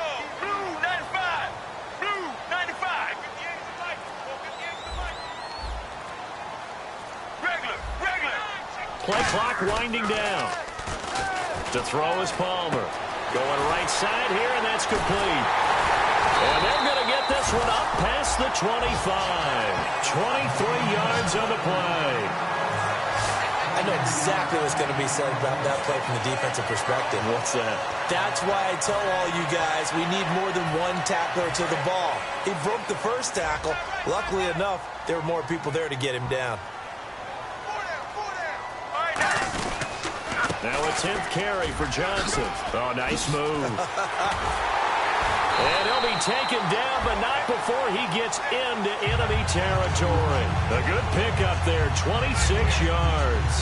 One of the good things offenses did years ago, was they lettered their gaps the same on each side. A gap between guard and center on either side. That's what you want to control when you're trying to run the ball up the middle. And why is that? Because typically you either have a big nose guard in there in an odd front, three-man front, or you have defensive tackles that might line up in the A-gaps trying to gain an advantage and get upfield themselves. If you can control that, it gives the back plenty of space to pick and choose where to go. And there, a great inside run, broke the contact and got some space. They come out with one back and three tight ends. On the toss, here's Johnson. And able to push his way forward here for a good little gain. 5 yards on the pickup, and just like that, it's third down. The fourth quarter here, they've got the lead. They want to keep it on the ground. That's what they're doing. Smart football. Keep the clock grinding, keep it going. But you got to figure now, they're going to see more people stacked up at the line of scrimmage as they try and bleed it out. Time for a break. We'll come back for the electrifying conclusion after this.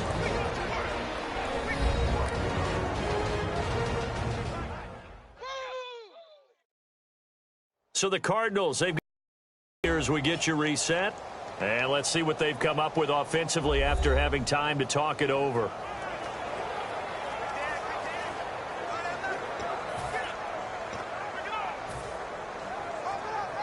Two yards to go here on third down.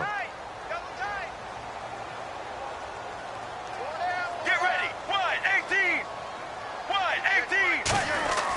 Third and 2. Now Palmer. And he can't get a throw off. He's taken down. What a huge play at this point in the game.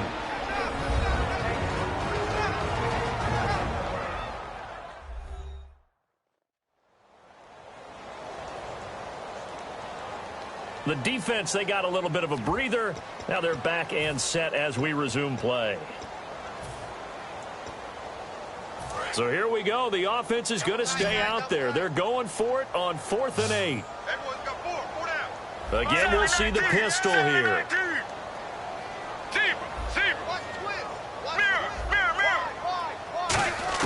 They'll try and throw for it with Palmer.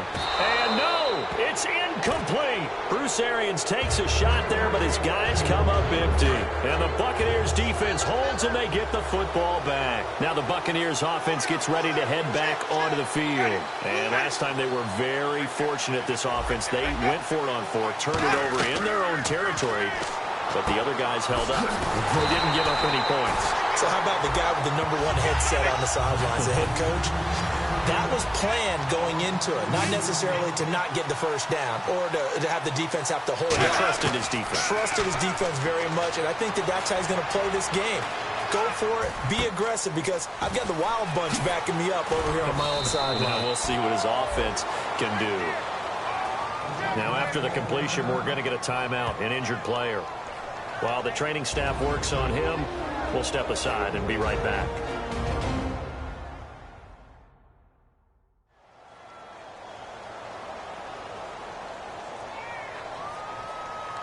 So a defensive timeout, chance to regather, regroup, and get set as we resume action. One man on the backfield, that's Martin.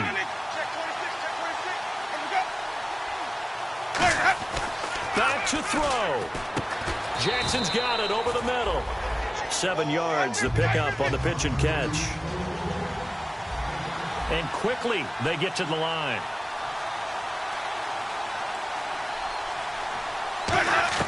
He's back to throw. Goes underneath to Martin. And they'll be inside the 25 now at the 24. It's a 10-yard pickup, and it moves the chains. Back to throw.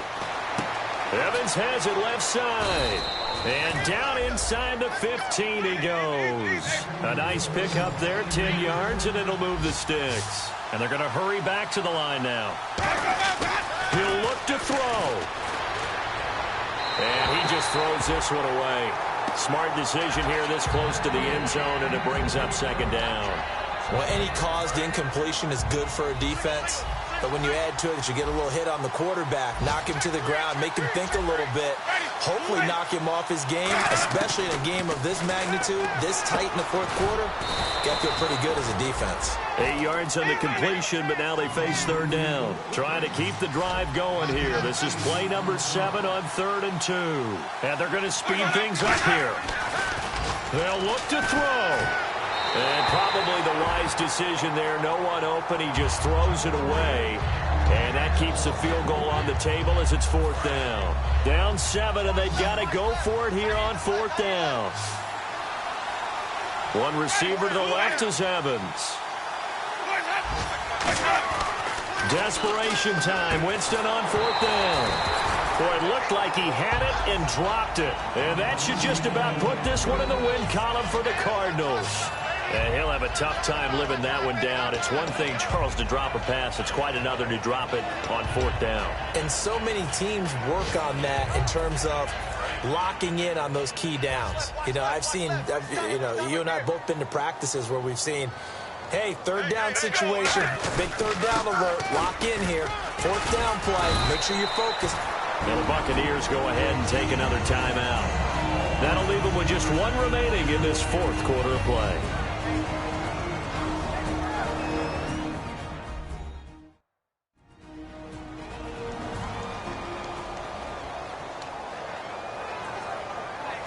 Second down following the run. Tight, watch left. Tight, watch left. Get ready. Again, it's Johnson. And he'll be about a full yard shy of the 20 at the 19-yard line. Holding offense. So holding by the offense, and maybe now got to shift up what you want to do on the playbook. Yeah, definitely. Change what you're doing in the playbook, but boy, the advantage shifts to the guys on defense, doesn't it? Longer yardage situations, they often become bolder. Hey, let's go. Blue 58. Oh, Palmer looking to throw. And he fires one that's intercepted. And it's a pick 6. He brings it back to the house for a Buccaneer TD.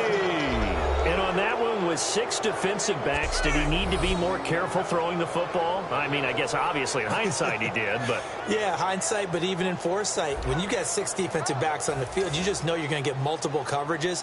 You're never sure what you're going to see. But the biggest one is you don't have much reaction time for your receivers to go get the football because those guys, they're the best cover guys on the field. They go get it. And on that play, they took it the other way for 6 points. Set to go now with the kickoff. These two teams all even again as we continue in this wild 4th quarter. And oh my, mistake there. Backs up, takes a fair catch at the 3-yard line.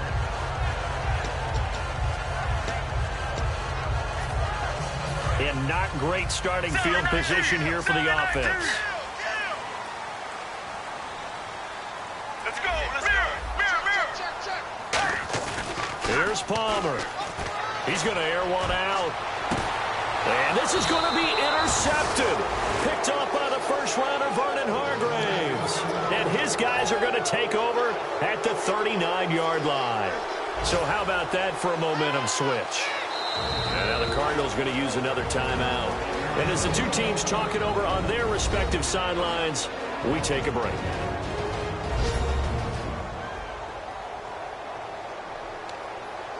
So it all comes down to the right foot of Roberto Aguayo. This from long, very long range. And I don't think this has the carry. It does not. It's no good. And that changes everything here in OT. Well, the entire 2015 season featured no ties in the National Football League, but we get one here in the 2016 season, don't we? Yeah, and it's really odd because to go through the whole time and not have that happen because teams tend to get a little more conservative at times when you get to overtime. That's why the ties often result. But as you said, in 2015, not at all. But here we are here. Have one going. By the way, the last tie, if you're scoring with us at home, and if you are, God bless you, October 2014, the Bengals and the Panthers in Cincy, they tied 37 apiece. Did you have that one yourself, or did you get that one from Marvin? No, I was taking a nap. Nothing between these two teams for 4 quarters. Here we go to begin overtime. This will be taken in at the 1. Oh, look at that. Oh, look at him turn. And he'll get it up to about the 26-yard line, just across the 25. And now let's look at David Johnson. And the numbers show the improvement, and this is kind of what we thought we would expect to see from him. I know we overanalyze these things sometimes, but what switch? What's flipped that switch?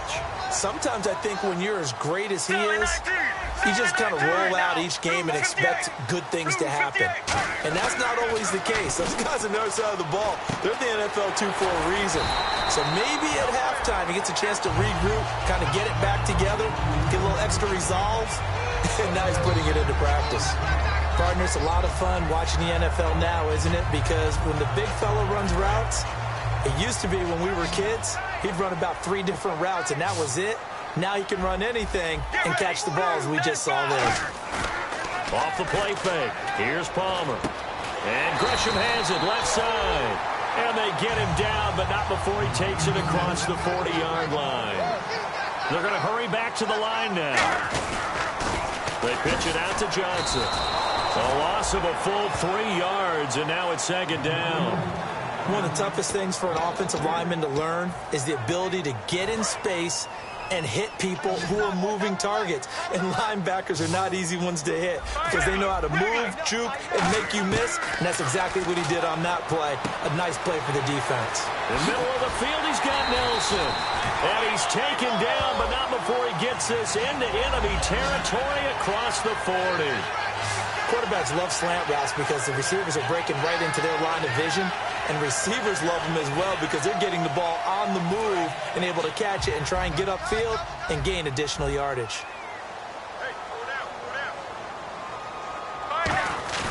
They go play action here on 1st down. Sliding out of the pocket. And he's just going to throw this one out of bounds here. Nowhere to go with it. Incomplete. I hope I don't sound too rah-rah on that one, but that's the exact right throw. Either your receiver gets it or no one gets it. Give him a lot of credit for being really precise with it. Got rid of it. No one got it. 2nd and 10 now. It's Palmer. Eluding the pressure right. Caught right side. Gresham. That catch good for 5. It's 3rd down. Partner, we saw him struggle last week. We're seeing him struggle again this week. We talked about it after last week's game, the type of coverage he was seeing. I think I'm seeing very similar blueprint. That's what I was going to ask you. How often, when you see this back-to-back weeks, is it a defensive coordinator saying, hey, I'm just going to steal what that guy did? And that's the best way to go about it. Don't try and become original each and every week. If it's working, use it. Put it into your game plan until they defeat it. And so far, that hasn't happened.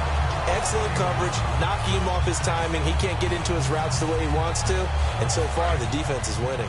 And fit's the exact right word. Over the middle, there's almost always traffic, so anytime you're a receiver in that area, you're not just focused on catching the football. You're wondering where the collision's going to... Oh, and it's intercepted. Picked off here by Darryl Smith. It's a foot race. He's at the 30. And they will finally get to him, but a great return has set him up 1st and goal at the 5. A costly mistake here in OT. And you know what they say when you throw an interception like that in overtime? You don't usually get a chance to throw a second one. I mean, I'm not sure the analytics on it. Let's ask Marvin, our statistician, to ring that down for us. That's typically how coach... And he is in for the score! And it is absolute stunned silence here as they win it on the road in overtime. As the fans exit back out through the turnstiles, not happy looks on their faces. Feel like they probably let this one slip away at home in overtime. I would agree with that, and their unhappiness hurts the guys at concession stands on the way out, right? Not stopping to buy something for the kids. They just want to get home. But what a dramatic way to finish this bad boy off. I mean, this game was dramatic all the way through. That's why we got to overtime. And then to go ahead and finish it this way, the fans streaming out unhappy. But the team that came in here and won this one on the road, they sprinted to their locker room. And speaking of buying things, dinner on you tonight, Davis. I kind of figured that was coming.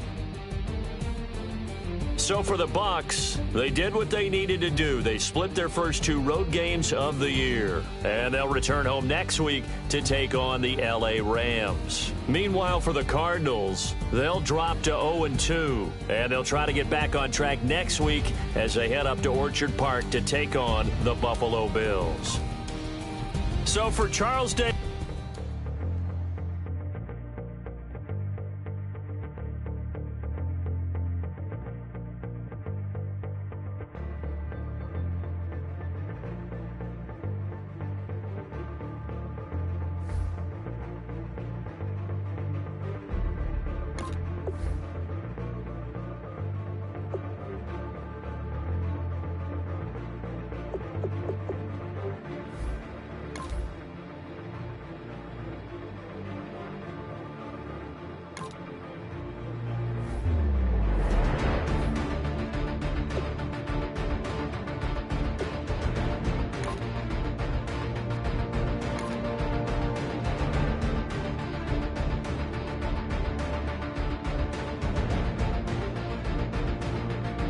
You have a pending trade proposal.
Scouting points are earned every week. Make sure you use all of your points. A portion of your remaining points will be lost when you advance the week.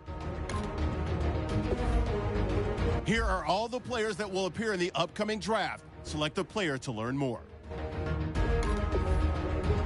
Select to scout this player and unlock his best skill. Use this information during the draft to make each skill unlocked will cost you scouting points. Spend as many as you can each week, as a portion of your unused points will be lost. Unlock this player's true skill ranking to see if...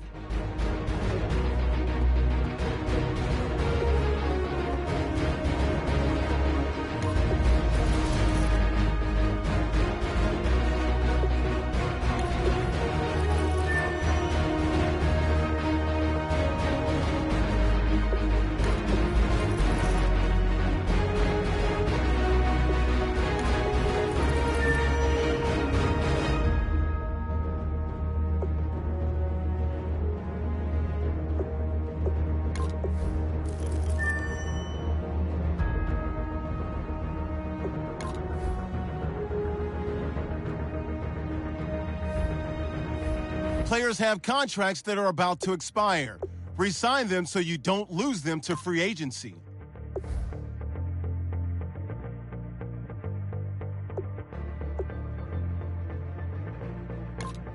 Cap room is how much money you have to spend on new contracts this year. Cap hit is how much the current contract proposal will impact the cap room. The closer your contract proposal is to the desired contract, then the higher chance they will accept.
You have an injury from the last game. See how long they will be out.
Gentlemen, we've made way too many mistakes this week, okay?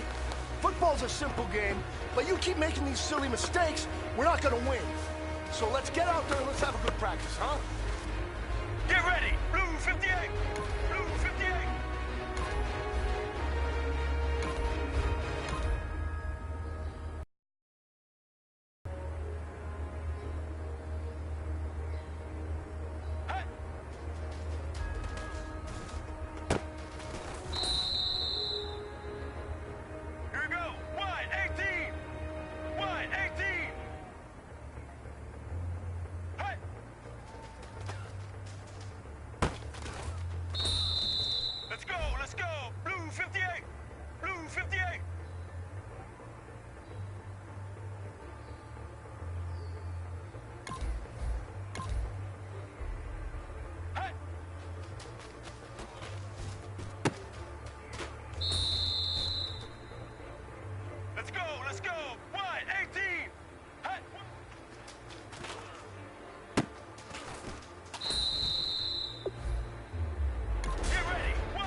small steps in the right direction.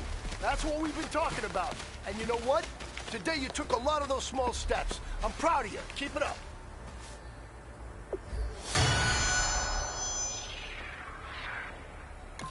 Let's go, let's go! Blue 95! Blue 95!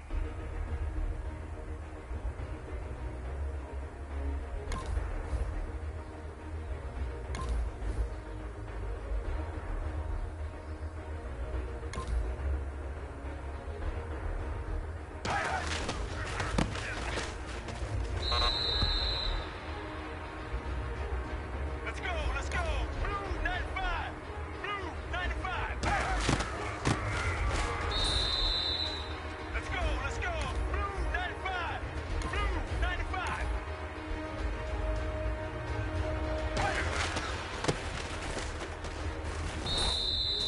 Here we go! Wide 18! Wide 18!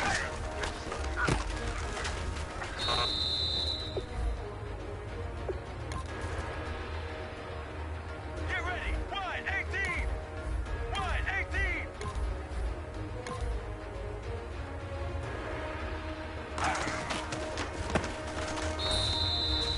Let's go, let's go! Blue 95! Blue! Let's go! Wide 18! Wide 18!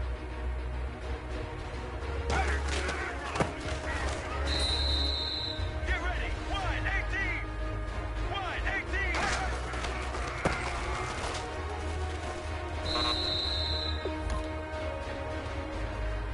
Get ready! Wide 18! Wide 18!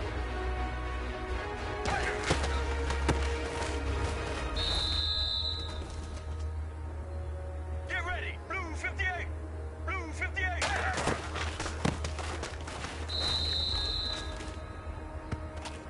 Get ready! Wide 18! Wide 18!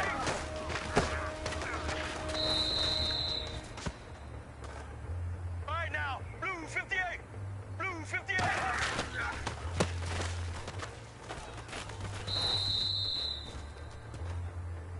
All right now, blue 95! Blue!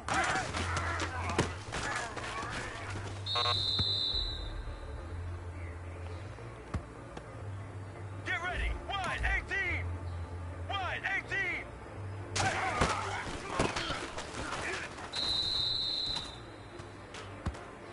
Here we go! Blue 58! Blue 58!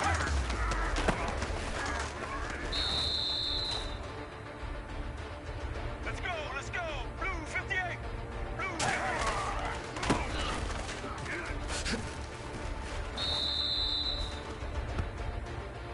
Let's go! Let's go! Wide 18!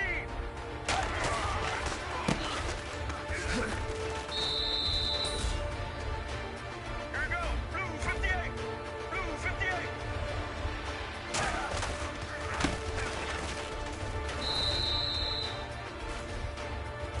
All right now, blue 95! Blue!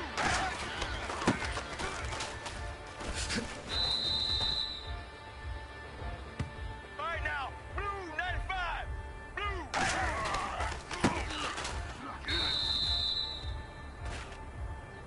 Here we go, blue 95!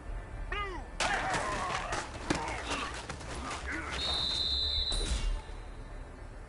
Hey, you know what, guys? That was pretty dang good. And you know what gets me really excited? You haven't even reached the top of your potential yet. Not even close. Each and every one of you should take that as a challenge and see if you can find that next level.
everybody. I'm Larry Ridley, and this is the NFL on EA Sports. Fasten your seatbelts for one of the great divisional rivalries in the NFL. This is the first of 2 games between these teams this year, and you know it's going to be entertaining. It's the Rams going up against the Cardinals. So let's send you out to the Valley of the Sun as we welcome in our commentators, Brandon Guyton and Charles Davis. EA Sports coverage of the NFL takes us to the Valley of the Sun at University of Phoenix Stadium here in Glendale. Today, we've got a good NFC matchup on tap between the Los Angeles Rams and the Arizona Cardinals. With Charles Davis, I'm Brandon Guyton. Charles, you look at this Cardinal team as they get ready here. They come in 0-3 and in desperate need of a win. And out of the last 86 teams to start 0-3, none of them have made the playoffs, so you're exactly right. They've got to start picking up things right now in a big uphill climb. Meanwhile, for the visiting Rams, they come in off the very rare tie a game ago. And it'll be interesting to see what their mindset is going into this game. Sometimes that can be a deflator, and sometimes that can just really make you mad and more determined the next time out. So out come the Cardinals now for their opening drive. They'll be led out by Carson Palmer. Had 7 seasons in Cincy, 2 in Oakland, and now in his 4th year with the Cardinals. And I think he's found the ultimate home for himself because his matchup with head coach Bruce Arians, I think is sensational. We always hear about great quarterback head coach matchups in NFL history. Well, these guys found each other at the perfect time. He knows how to run the offense Bruce Arians wants because he wants to take those shots downfield. That's definitely Carson Palmer's game. They need him to up his game in the playoffs for them to get over the hump and get to the Super Bowl they covet.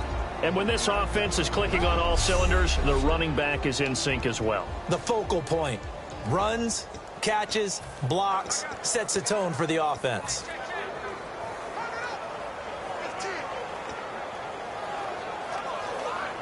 Offense looking to avoid a 3rd and long. It's 2nd and 10.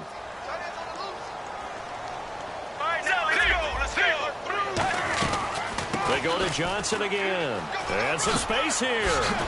And they get him down, but not before he takes it across the 40-yard line. A good pickup there of 20 yards.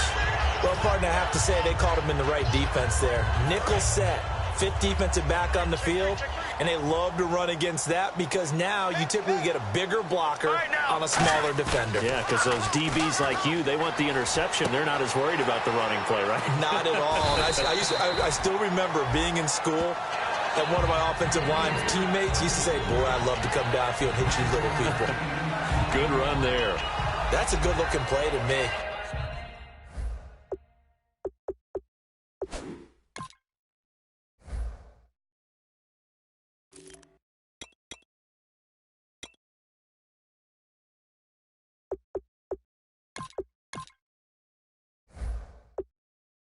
The big tight end on a crossing route coming underneath.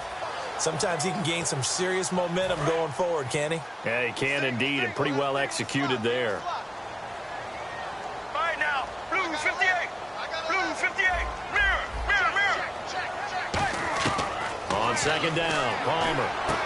He completes it to Nelson. And he's brought down. 14 yards that time for number 14. Slant route's effective no matter who's running the route and catching the ball. But when you have a receiver of that stature, you have to be a little bit more precise throwing it. You don't have the same catch radius with the bigger targets. They'll run it now out of the gun. And that play went nowhere. Losing yardage. It'll be back at the 36. It's a loss of a yard there, and now 2nd down. And there it was right in front of us. Today's NFL, these guys nowadays, they don't just eat up space. They try and get upfield and make plays in the backfield. Get ready. They'll fake the give to Ellington. Now it's Palmer. And this one complete to Jermaine Gresham. Touchdown, Cardinals. Jermaine Gresham, his first touchdown on the year. And the Cardinals have taken the early lead. Here's Chandler Catanzaro for the extra point. Could not have scripted it any better. And many offenses do script their opening possession on offense. They followed that one perfectly.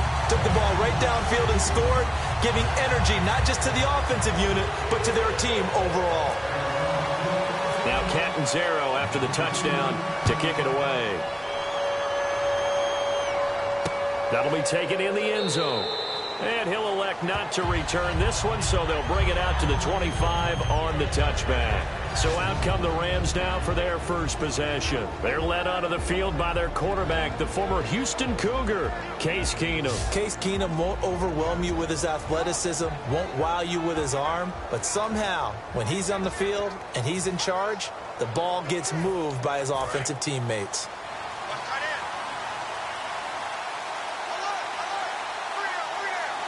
They come out here in the eye. Here's the first carry now for Todd Gurley. Todd Gurley, wave goodbye. Past the 20. Touchdown, L.A.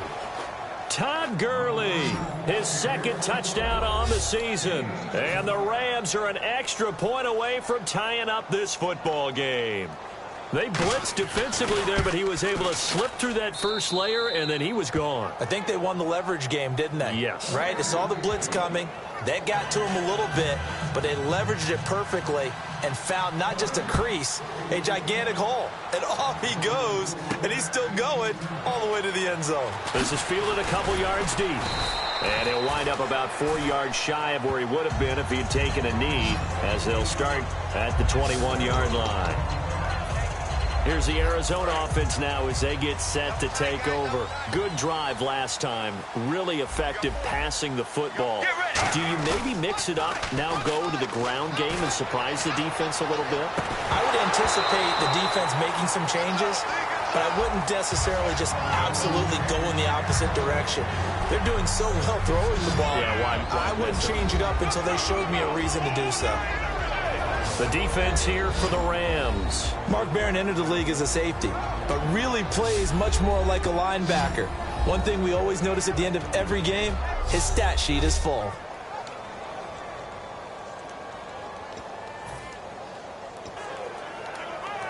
So 2nd and 10 here.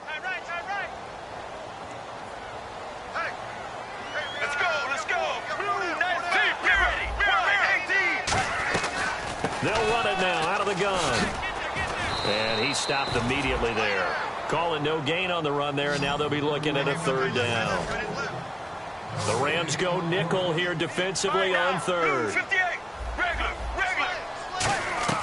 On 3rd down, Palmer. It's caught. Nelson. And he gets it to the 34. Good enough for the first. That one goes for 13 yards, and it moves the sticks. Some think that teams really won't throw a slant route unless you have a receiver that has a lot of stature to him. But sometimes the little guys, they get lost in there. People can't really locate them, and they run that quick cut on the slant, and oftentimes they can turn it into big plays. And he finds a man on a crossing route. Holding offense. So a little grabbing there, but this time it goes against the offense for holding.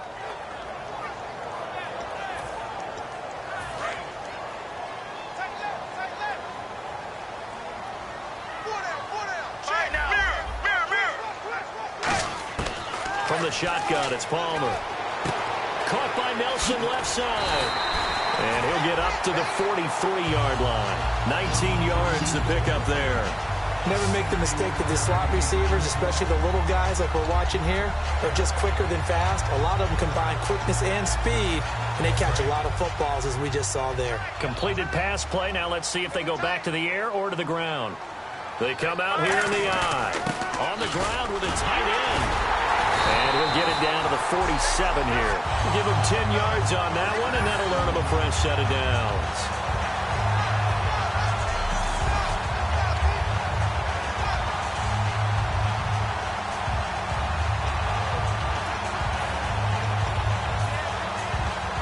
Under a minute to go, clock running in a back-and-forth first quarter of play. They'll come out in the pistol. Let's go. Again, we'll see the pistol here. They stay on the ground. This time it's Johnson. And he'll fight forward maybe to the line of scrimmage, but that's all.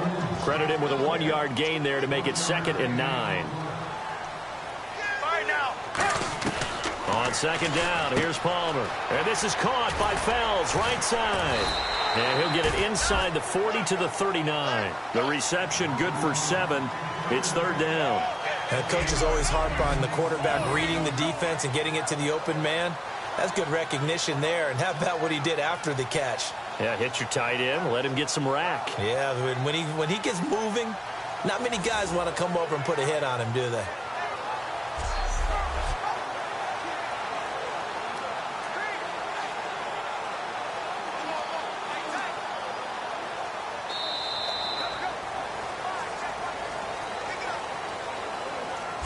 A touchdown apiece here in this first quarter of play. 7-all is the score. Back to Glendale after this timeout.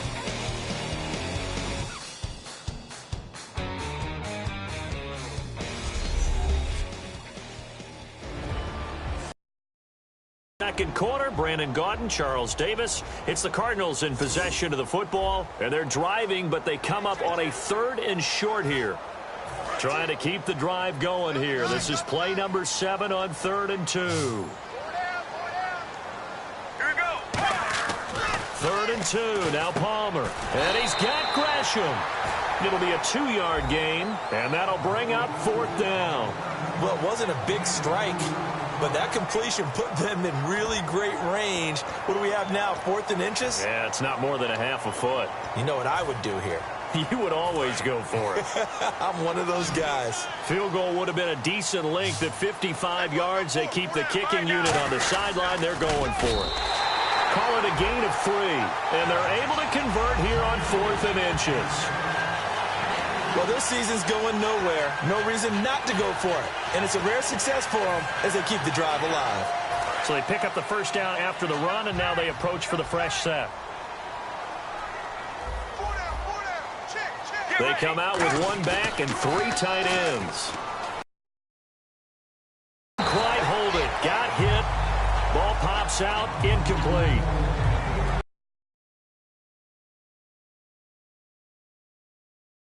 Week, game planning, and flexing the tight end out and making him a matchup issue for the defense. They have what they wanted, and he drops the ball. Yeah, just couldn't hang on to the slant. To throw is Palmer. And incomplete there. A nice hit. Jars the ball free and brings up 3rd down. We know it's not an easy job to go out and catch passes when people are trying to tackle you and knock the ball away. But the bottom line is that's a pass he's got to have and a pass he should have caught. Palmer now off the bootleg. Caught right side. Gresham. That'll make it 4th down after a loss of 1. And never good on a pass completion there to go the wrong way. Lost yardage. No, for some reason it seems to work better when you throw it downfield or you can move the ball downfield running it that way, doesn't it? But in this case, if you're the defensive guys, you're energized, executed well, and you caused a lost yardage play. That's going to feel good and look great in film. And that one's not going to get there. Not enough juice and ambitious effort, but it's well short. And this game will remain tied here in quarter number 2. Everything looked good. Good snap, good hold. Sometimes, though, the ball just doesn't want to go where you want it. And this one winds up no good. They'll try and start the drive with Gurley. And he'll only get a yard, maybe 2, up to the 46. We always like to talk about defense in terms of levels. First-level defensive line, second-level linebackers, third-level defensive backs. On that run, that was what we call a first-level run, and it was stopped by a second-level player. And the first carry of the game here for Trey Mason. And he is going to lose yardage here. It'll be a loss of 1, and they're going to face a 3rd down. Ordinarily, the responsibility for not letting edge pressure disrupt the play falls on the offensive tackles. Their job, to push that edge pressure so far wide they can't either get to the quarterback or the runner, especially on a draw. Surveying the field. That he will go down outside of the pocket for a sack. Tried to get away, but could not. And now following that sack, looks like we've got an injured man down there on the field. While the training staff takes a peek, we'll take a break.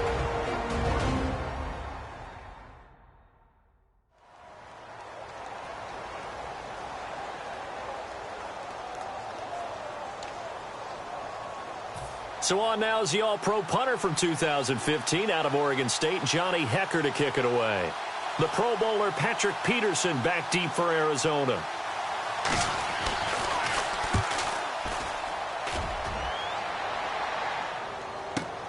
On the return is Peterson. A little 360. Great blocking, nearly sprung in there. 28-yard return. And the offense will come back onto the field for the 1st and 10. And the Cardinals getting set to trot out there now. Last time out, they had that long 50-plus yard field goal that they missed. And I'm sure on their sideline, they're thinking to themselves, okay, do we still want to try one if we're in that position again? And I would dare say that the answer would be yes. And he can't get away from the pressure. Palmer sacked. The All-Pro from 2015, Aaron Donald. He's the one that got to him. He takes him down for a loss of 9. Now, that was just absolute perfect man coverage. Nowhere for them to go with the football. Led to a sack. That's really difficult to do in today's NFL with all these gazelles running around that you're trying to cover in the secondary. They get 11 back on that one. It leads to 3rd down. 2 minutes to play in a tightly contested first half. More from the desert after this.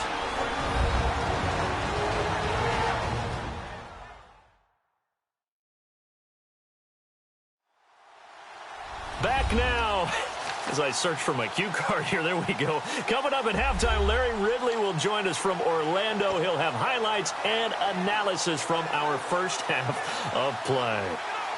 Well, Ray. Yeah, thank you. So still in search of the 1st down after that last completion. A nickelback added defensively as they look to stop this 3rd and 8. Palmer will throw. And he's got Fitzgerald. He got 29 yards that time. Well, there's the first time in this game that Carson Palmer finds Larry Fitzgerald. Likely won't be the last, but how about the way these two have helped each other's careers? Yeah, they really have. It's hard to believe with Fitzgerald, well, really both of these guys, how long they've been in the league now. But Fitzgerald, gosh, 3rd overall pick back in 04. Yeah, how about that? Remember, Carson Palmer, a former Heisman Trophy winner, he's finally found a real home in Arizona. Timing's crucial in any route thrown, but when you throw an out, so many things are going through the mind of the receiver. Catching the ball, timing it up with the quarterback. Are my feet going to get down inbounds? On that play, all those things going through his head might have caused him to drop it. Caught on the left side, Fitzgerald. 11 yards for number 11. That was a nice completion on an out route, and those types of plays are the result of arm strength by the quarterback and timing by the receiver.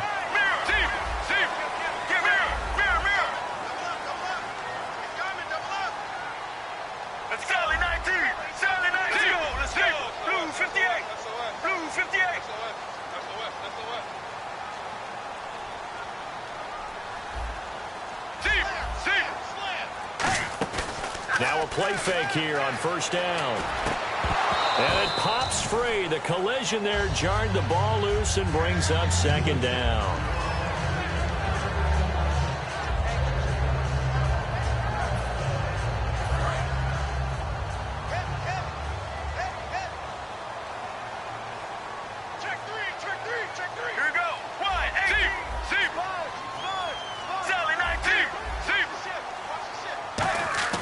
Off the play fake. Here's Palmer. And that is incomplete. The tight end, Jermaine Gresham, the intended receiver. And it's 3rd down. Today's NFL, these big guys are featured receivers. They move them all over the place to try and find good matchups. And they had one. They were just unable to complete the pass. Let's go, let's go. Wide, 18. Regular. On 3rd down, Palmer. And this is caught at the 8. And he'll take this one in for the Arizona touchdown. Larry Fitzgerald, his 3rd touchdown now on the year. And the Cardinals have taken the lead. And that touchdown gives them a touchdown lead before they attempt the extra point. What a great way to end the half. Yeah, great job to put themselves in front. And now, see on the sideline, special teams defense scrambling, saying we want to preserve this for the final moments of this 2nd quarter. Now Catanzaro after the touchdown to kick it away. That's fielded in the end zone. And he'll elect not to return this one, so they'll bring it out to the 25 on the touchback.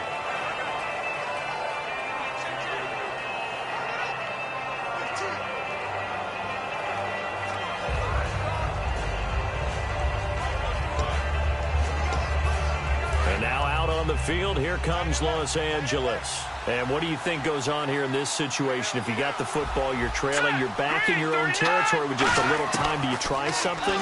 You're thinking about jump-starting your team, right? You just mentioned it. They're down. They're trying to get back into the game. But you got to figure, if something goes wrong, you may have put yourself in a spot where you may not be able to come back in the second half. Managing risk is a big decision here.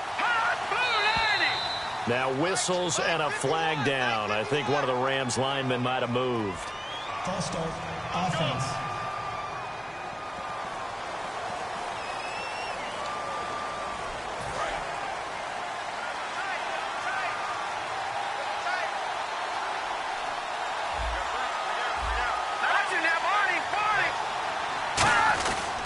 Following the penalty, it's Gurley. And he'll find some space up to about the 25. And now here's a timeout defensively coming from the Cardinals. It's just their first, so they'll have 2 remaining here before we get to halftime.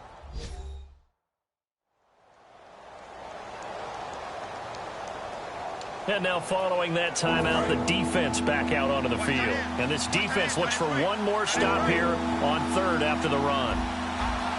They come out here in the end. On third down, they'll run it with Gurley. And now the Cardinals going to use another timeout. So that means they're down to 1 remaining here as we head toward halftime.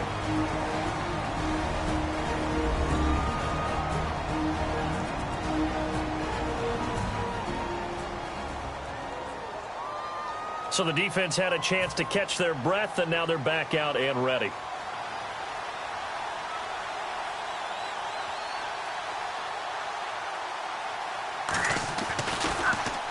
He gets this one away, and boy, it's another boomer.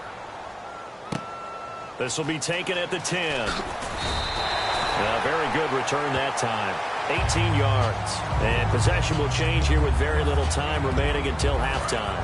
The Cardinal offense now making their way back out onto the field. And with time quickly fading here in the second quarter, not sure how aggressively, offensively they want to play this. Now hold everything here. We're going to get a timeout by the offense. And with halftime on the horizon, they'll be out of timeouts from here forward.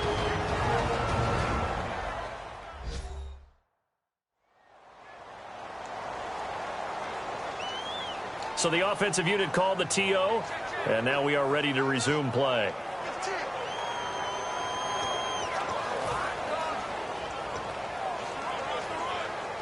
Second down now after the pass completion.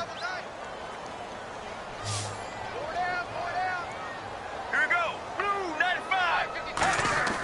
On second down, here's Palmer. And no escaping this time as he'll go down. They got him for a sack. Aaron Donald in there to sack him for a loss of 6. So we have reached halftime with a touchdown. That's the difference on the scoreboard. As we send you on down to our studios in Orlando, where standing by is Larry Ridley with our EA Sports Halftime Report. Thanks, Brandon. Thanks, Charles. And welcome to our EA Halftime Report. I'm Larry Ridley. The Cardinals are involved in a very competitive game. The Rams lead in time of possession, but it hasn't helped them dominate this game to this point. Here we go. Let's do this. Here's your first half highlights. Cardinals is taking the field for their opening drive. Gresham's the target here, and he caps off the 6-play drive with the score. Cardinals up by a touchdown. Now 1st and 10, Gurley's got it on the run, and he'll take this 75 yards for the score. Rams tie it up at 7. Now 3rd and 8, Fitzgerald's got the reception, and that connection will lead to a gain of 29 yards. Later on the drive, the quick pass, it's complete, and he caps off the 8-play drive with a touchdown. That puts them up by a touchdown. So that'll do it from our EA Sports Studios. Now let's get you back out to Glendale as we check back in with Brandon Gott. Both teams appear ready for the fight ahead, and we resume action here in quarter number 3. This fielded a few yards into the end zone. And he'll take it back to about the 19-yard line.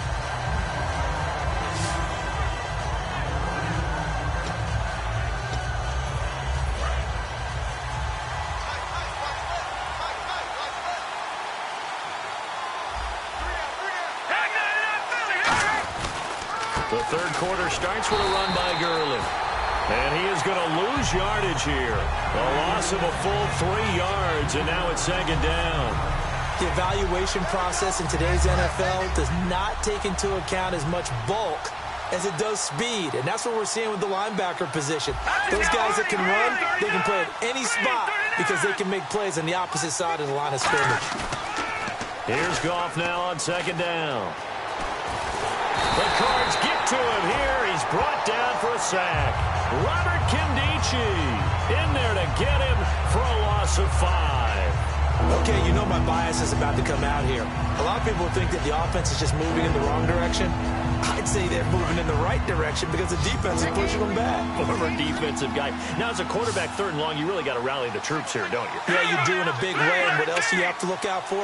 More pressure coming at you because it seems to be working pretty well. Third and long. It's gone. Over the middle, he hits Austin. They stop him for only 3 that time, and that'll bring up fourth down. Well, that's certainly playing down a distance very well by the defense, isn't it? Take whatever you want underneath, by all means.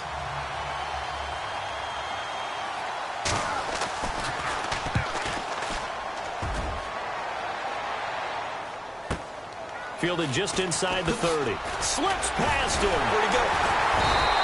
A good return there, 17 yards. And the Cards will take over, 1st and 10.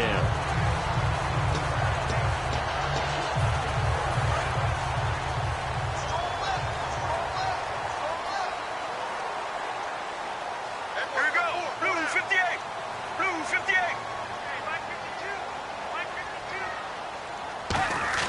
On 1st and 10, it's Palmer. And Nelson's got it here right side. A loss of a full 3 yards, and now it's second down. They threw the screen to the perimeter, but to no benefit at all. Tackled behind the line of scrimmage for a loss of yardage. Let's go. Let's go. 1-18. On second down, Palmer. And he'll be hit as he releases it, and that'll fall incomplete. When defenses get to the quarterback that quickly, a lot of times it's called a jailbreak. It wasn't quite that fast, but fast enough that he had no time to look downfield and set himself to throw the ball. And as he tried to do that, he was hit, and it forced an incompletion. Now Palmer on 3rd and long. Caught by Nelson left side. They do get 12, but they'll be marked short. And that leads to a 4th down. So much about offense is what you call hidden yardage. You know, you throw the ball to someone, they catch it, and then they can make a big play. You know, they create a play, run after catch. They did a really nice job there of limiting that and keeping him from a 1st down. Yeah, stopped him in his tracks. Now Palmer, and Gresham's got it over the middle. Bruce Arians takes a shot there, but it...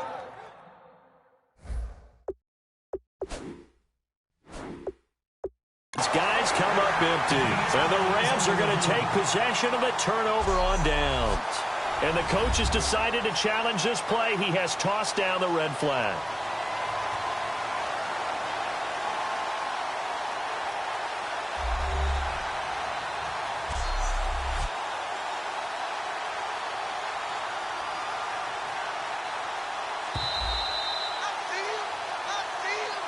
After review of the play, the ruling on the field stands.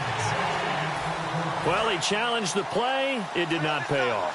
And that means he lost a timeout in that challenge. And as a coach, you hate that. Don't know if you took the advice of the player, you threw it yourself, but it didn't go your way. At the end of the day, it all comes back to the head coach. He has the final determination on whether to actually challenge the play or not. In this case, it didn't pay off for him. And that's got to be so heartbreaking. You throw that flag, you probably feel really confident, and then all of a sudden, boom, you lose the challenge. Yeah, when you take a look at it, you're throwing that flag because you believe you're going to be right. And when it comes back the other way, you have to regroup.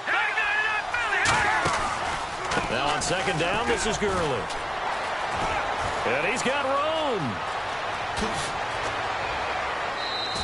A big run there by Gurley. 41 yards. So Gurley gashes the defense. And a lot of people say, do you take running backs early first round? Do you want them that high?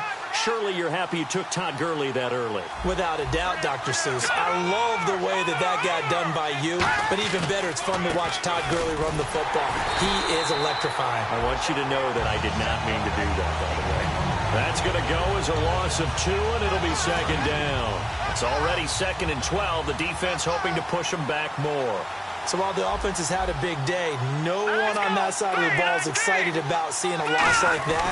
Their goal, to make every play positive. And when you have a bad one like that, your next goal is to not let it spiral into more. So they get half of what they needed. It'll be 3rd and 6 upcoming. But you got to give kudos to your offensive line and the guy carrying the ball because they were in a 2nd and long situation. It seemed pretty dire, but they brought it back to 3rd and manageable with that run. They'll run it now out of the gun. And he will maneuver his way down to about the 7. 3 yards won't be enough here as that'll bring up 4th down. But this was just simply excellent defense. On this 3rd down, they had to be alert for the possibility of a pass, but that didn't stop them at all from understanding what was going on when they decided to run the football, and they just swarmed and stopped them for almost no gain. And Zerline's kick is good. And they'll cut the lead back down to 4 now at 14-10. So the drive takes them inside the 10, but it ends with just 3. And a nice job defensively to rise up and make sure they didn't get in. This fielded at the 2. Oh, look at the juke.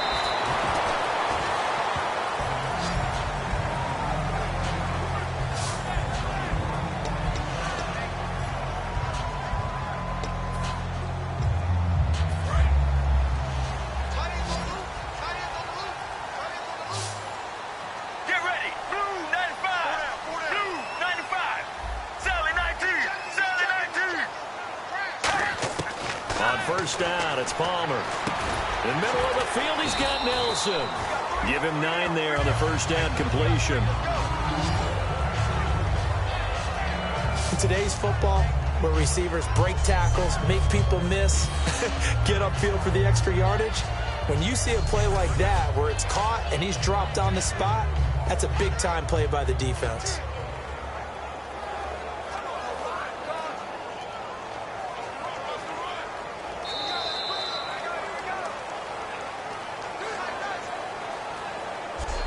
Quarters have come and gone. We'll return with more after this. This is the NFL, and it's on EA Sports. Back now here on EA Sports. It's Cardinal football. They're also out in front of the scoreboard as we get set for the 4th.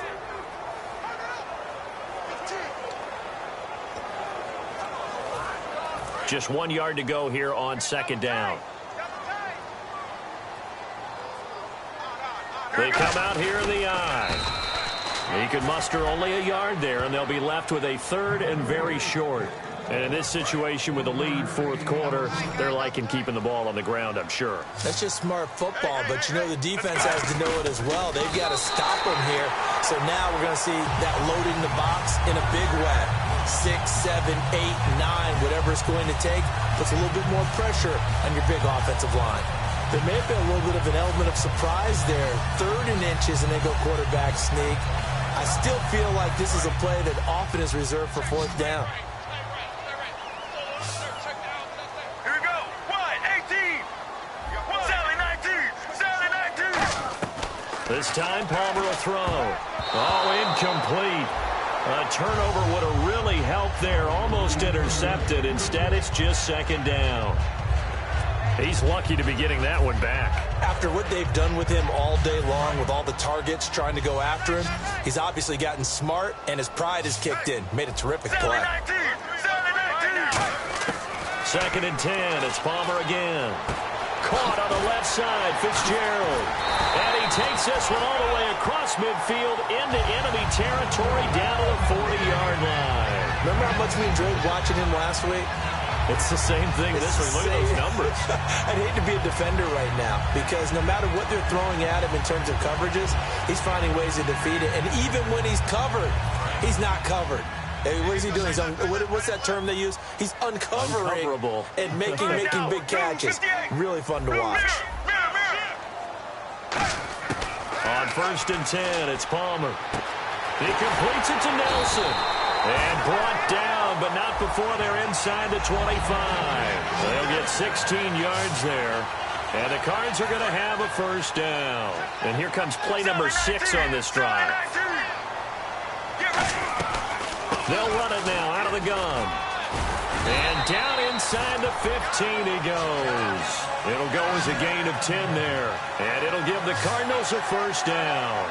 Good, solid, strong run that not only gets them a nice chunk of yardage, but takes the clock under 4 minutes. And now they're going to play situational football. How many timeouts does the opposition have left? How many runs do they need to call to make sure they bleed out those timeouts?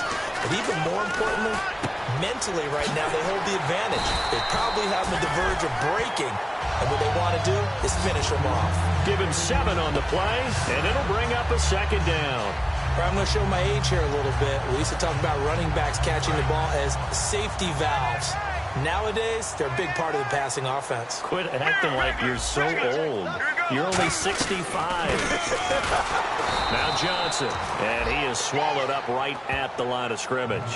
They'll lose a yard, and it brings up 3rd. All right, partner, despite my eating habits, I'm not big enough to play offensive tackle, nor am I quick enough. But with the defensive ends nowadays and their speed, those guys have to be able to punch and dance, and it's a tough, tough job to contain them. That's caught at the 3. 4 yards on the play, and that leads to the 1st and goal. Long drive. The defense just cannot seem to catch a break and get off the field. Time for a break. We'll come back, see what transpires after this.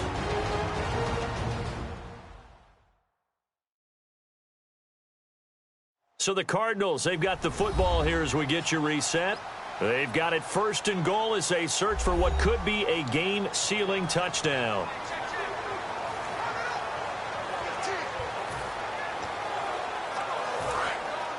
Looks like the defense in press coverage here.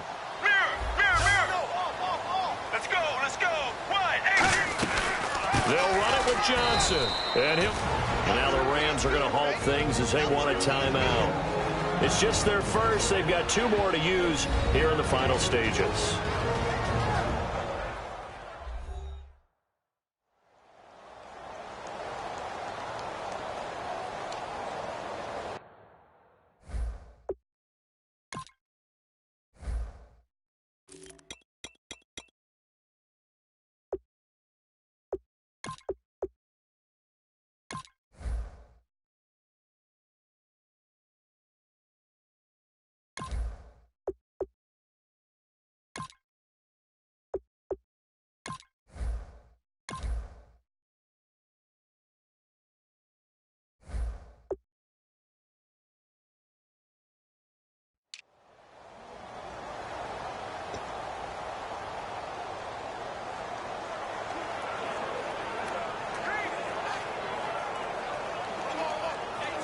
Well, just play after play after play on this long drive for the offense. Oh, Palmer looking to throw. That's caught at the 1. And he'll take this into the end zone. Now, hold on here. We do have a flag down. So let's see what this is about. Offense. And that right there will set him back a bit on the offensive holding penalty. And you know who you want to pressure after a penalty like that? The guy who just committed the foul. You want to see if he's going to keep his head down or if he's going to get his head right back into the game. I'd send a blitz at him right away and see if he holds up. Now it's Palmer. This will be caught at about the 6. And the Rams are going to go ahead and take another timeout. That'll leave them with just 1 remaining in this 4th quarter of play.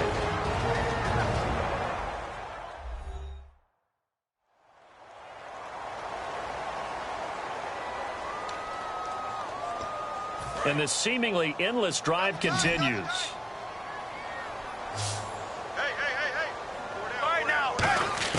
Palmer to throw. That's caught at the 1. And play is stopped here. Timeout. It's the defense calling the timeout here. It'll be their 3rd and final timeout, so as they talk things over, we'll step aside. All right, so the timeout over and all 11 men back out onto the field for the defense. Here we go, a big play in a tight game late. They're going on 4th and goal. They come out with one back, and he is in for 6. Touchdown, Cardinals. Carson Palmer with his 3rd touchdown of the game, number 7 on the year. And the Cardinals will extend their lead. Well, it'd be real easy to say that they are firmly in control right now, but I'm looking at your face and I'm thinking I've got to be careful with that. Well, it's a 2-score game. You're inside of 2 minutes. I think you can breathe relatively easily now. Yeah, you can, but still, you got to stay vigilant. Can't give up anything cheap and easy.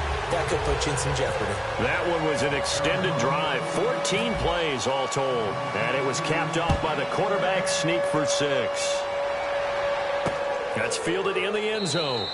And he will take a knee here. So per the new rules in 2016, this will be brought out to the 25-yard line. We focus our attention on the Cardinals defense now. And last time out, they gave up the chip shot field goal, but obviously could have been worse than that. I think they felt pretty good about only giving up 3. No doubt about it. Anytime an offense gets into the red zone, the thinking naturally for the defense is, okay, 3 points. We're going to give up 3 here. Let's make it no more than that. They met their goal. On the other side, though, the offense, they weren't very happy. No, because there's an opportunity. Once you get to the red zone, you're not thinking about kicking a field goal. You're thinking about how do you get into the end zone. And when you don't, you walk off the field feeling a little bit of failure on that drive. Yeah, who will have the better feeling at the end of this drive? Let's face it, you can run the route tree as many times as you want, get in sync, practice it, do all those things. But once you get to game speed, it doesn't always time up quite that well. That one goes incomplete.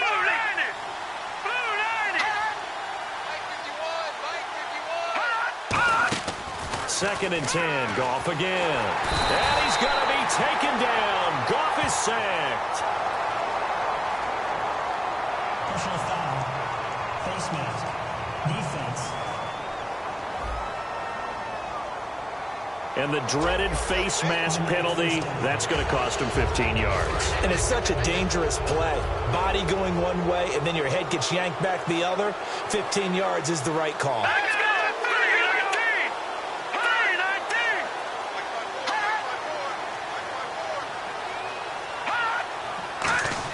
Now a first down throw, gone. And seeing no options, he just tosses this one away, incomplete. Now that'll bring up 2nd down. So the incomplete pass brings up 2nd down.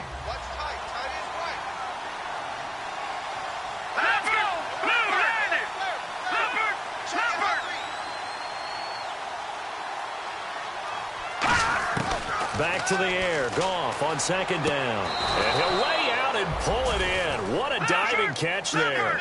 17 yards on the pickup there, and the drive will continue. And the offense moving quickly to the line. Here's Goff. And he'll toss this one incomplete. Seeing no options, he throws it away.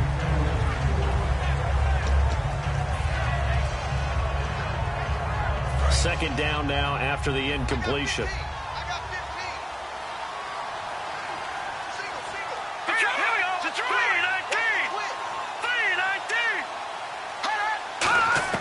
On 2nd and 10, Goff. Oh, he's got a man wide open, complete. And give him 17 yards that time as that'll move the chains. And now they're in the hurry-up. And with the clock ticking under 50 seconds now, he spikes it.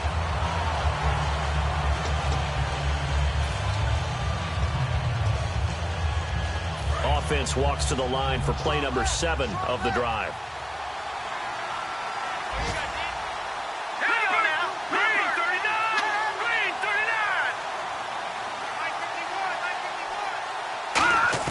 Throwing again is Goff. Got his man over the middle. This is quick. Only 3 yards on the catch. It's 3rd down. This will be the 8th play of the drive. It's 3rd and 7. Looking to speed things up here, going with some tempo. Goff now looks to throw. And this is intercepted. And that should do it. Picked off by Brandon Carr. And a big turnover there as his guys will get the football back. obviously disappointing, but you had to go for broke here, down 2 scores. So that forced you to make some throws you definitely wouldn't want to make. And I think this interception is going to pretty much write an end to this one.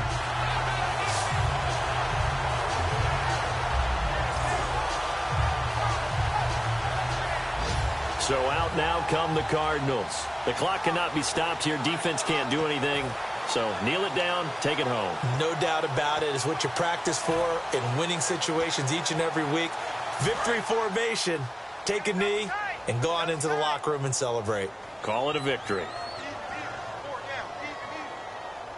Let's go, let's go. Blue 95. Blue 95. They go down to a knee and a sigh of relief as they are into the win column for the first time this year. That's going to go as a loss of a yard, and it'll be second down.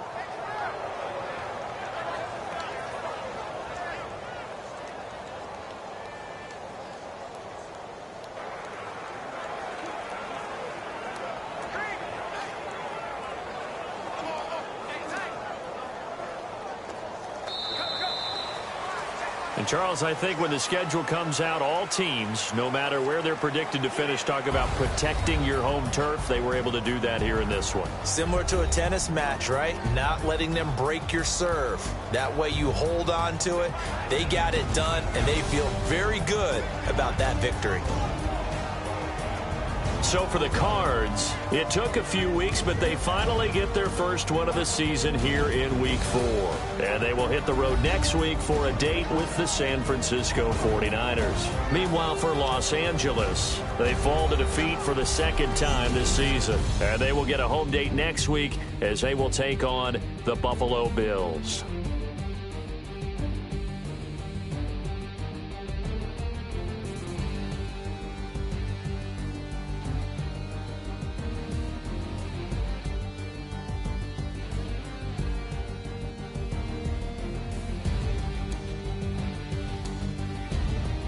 So that'll do it for us. For my partner, Charles Davis, and all the hard-working men and women on our crew, I'm Brandon Gaudin. You've been watching the NFL right here on EA Sports. It's a win for the Cardinals as we say so long from Glendale.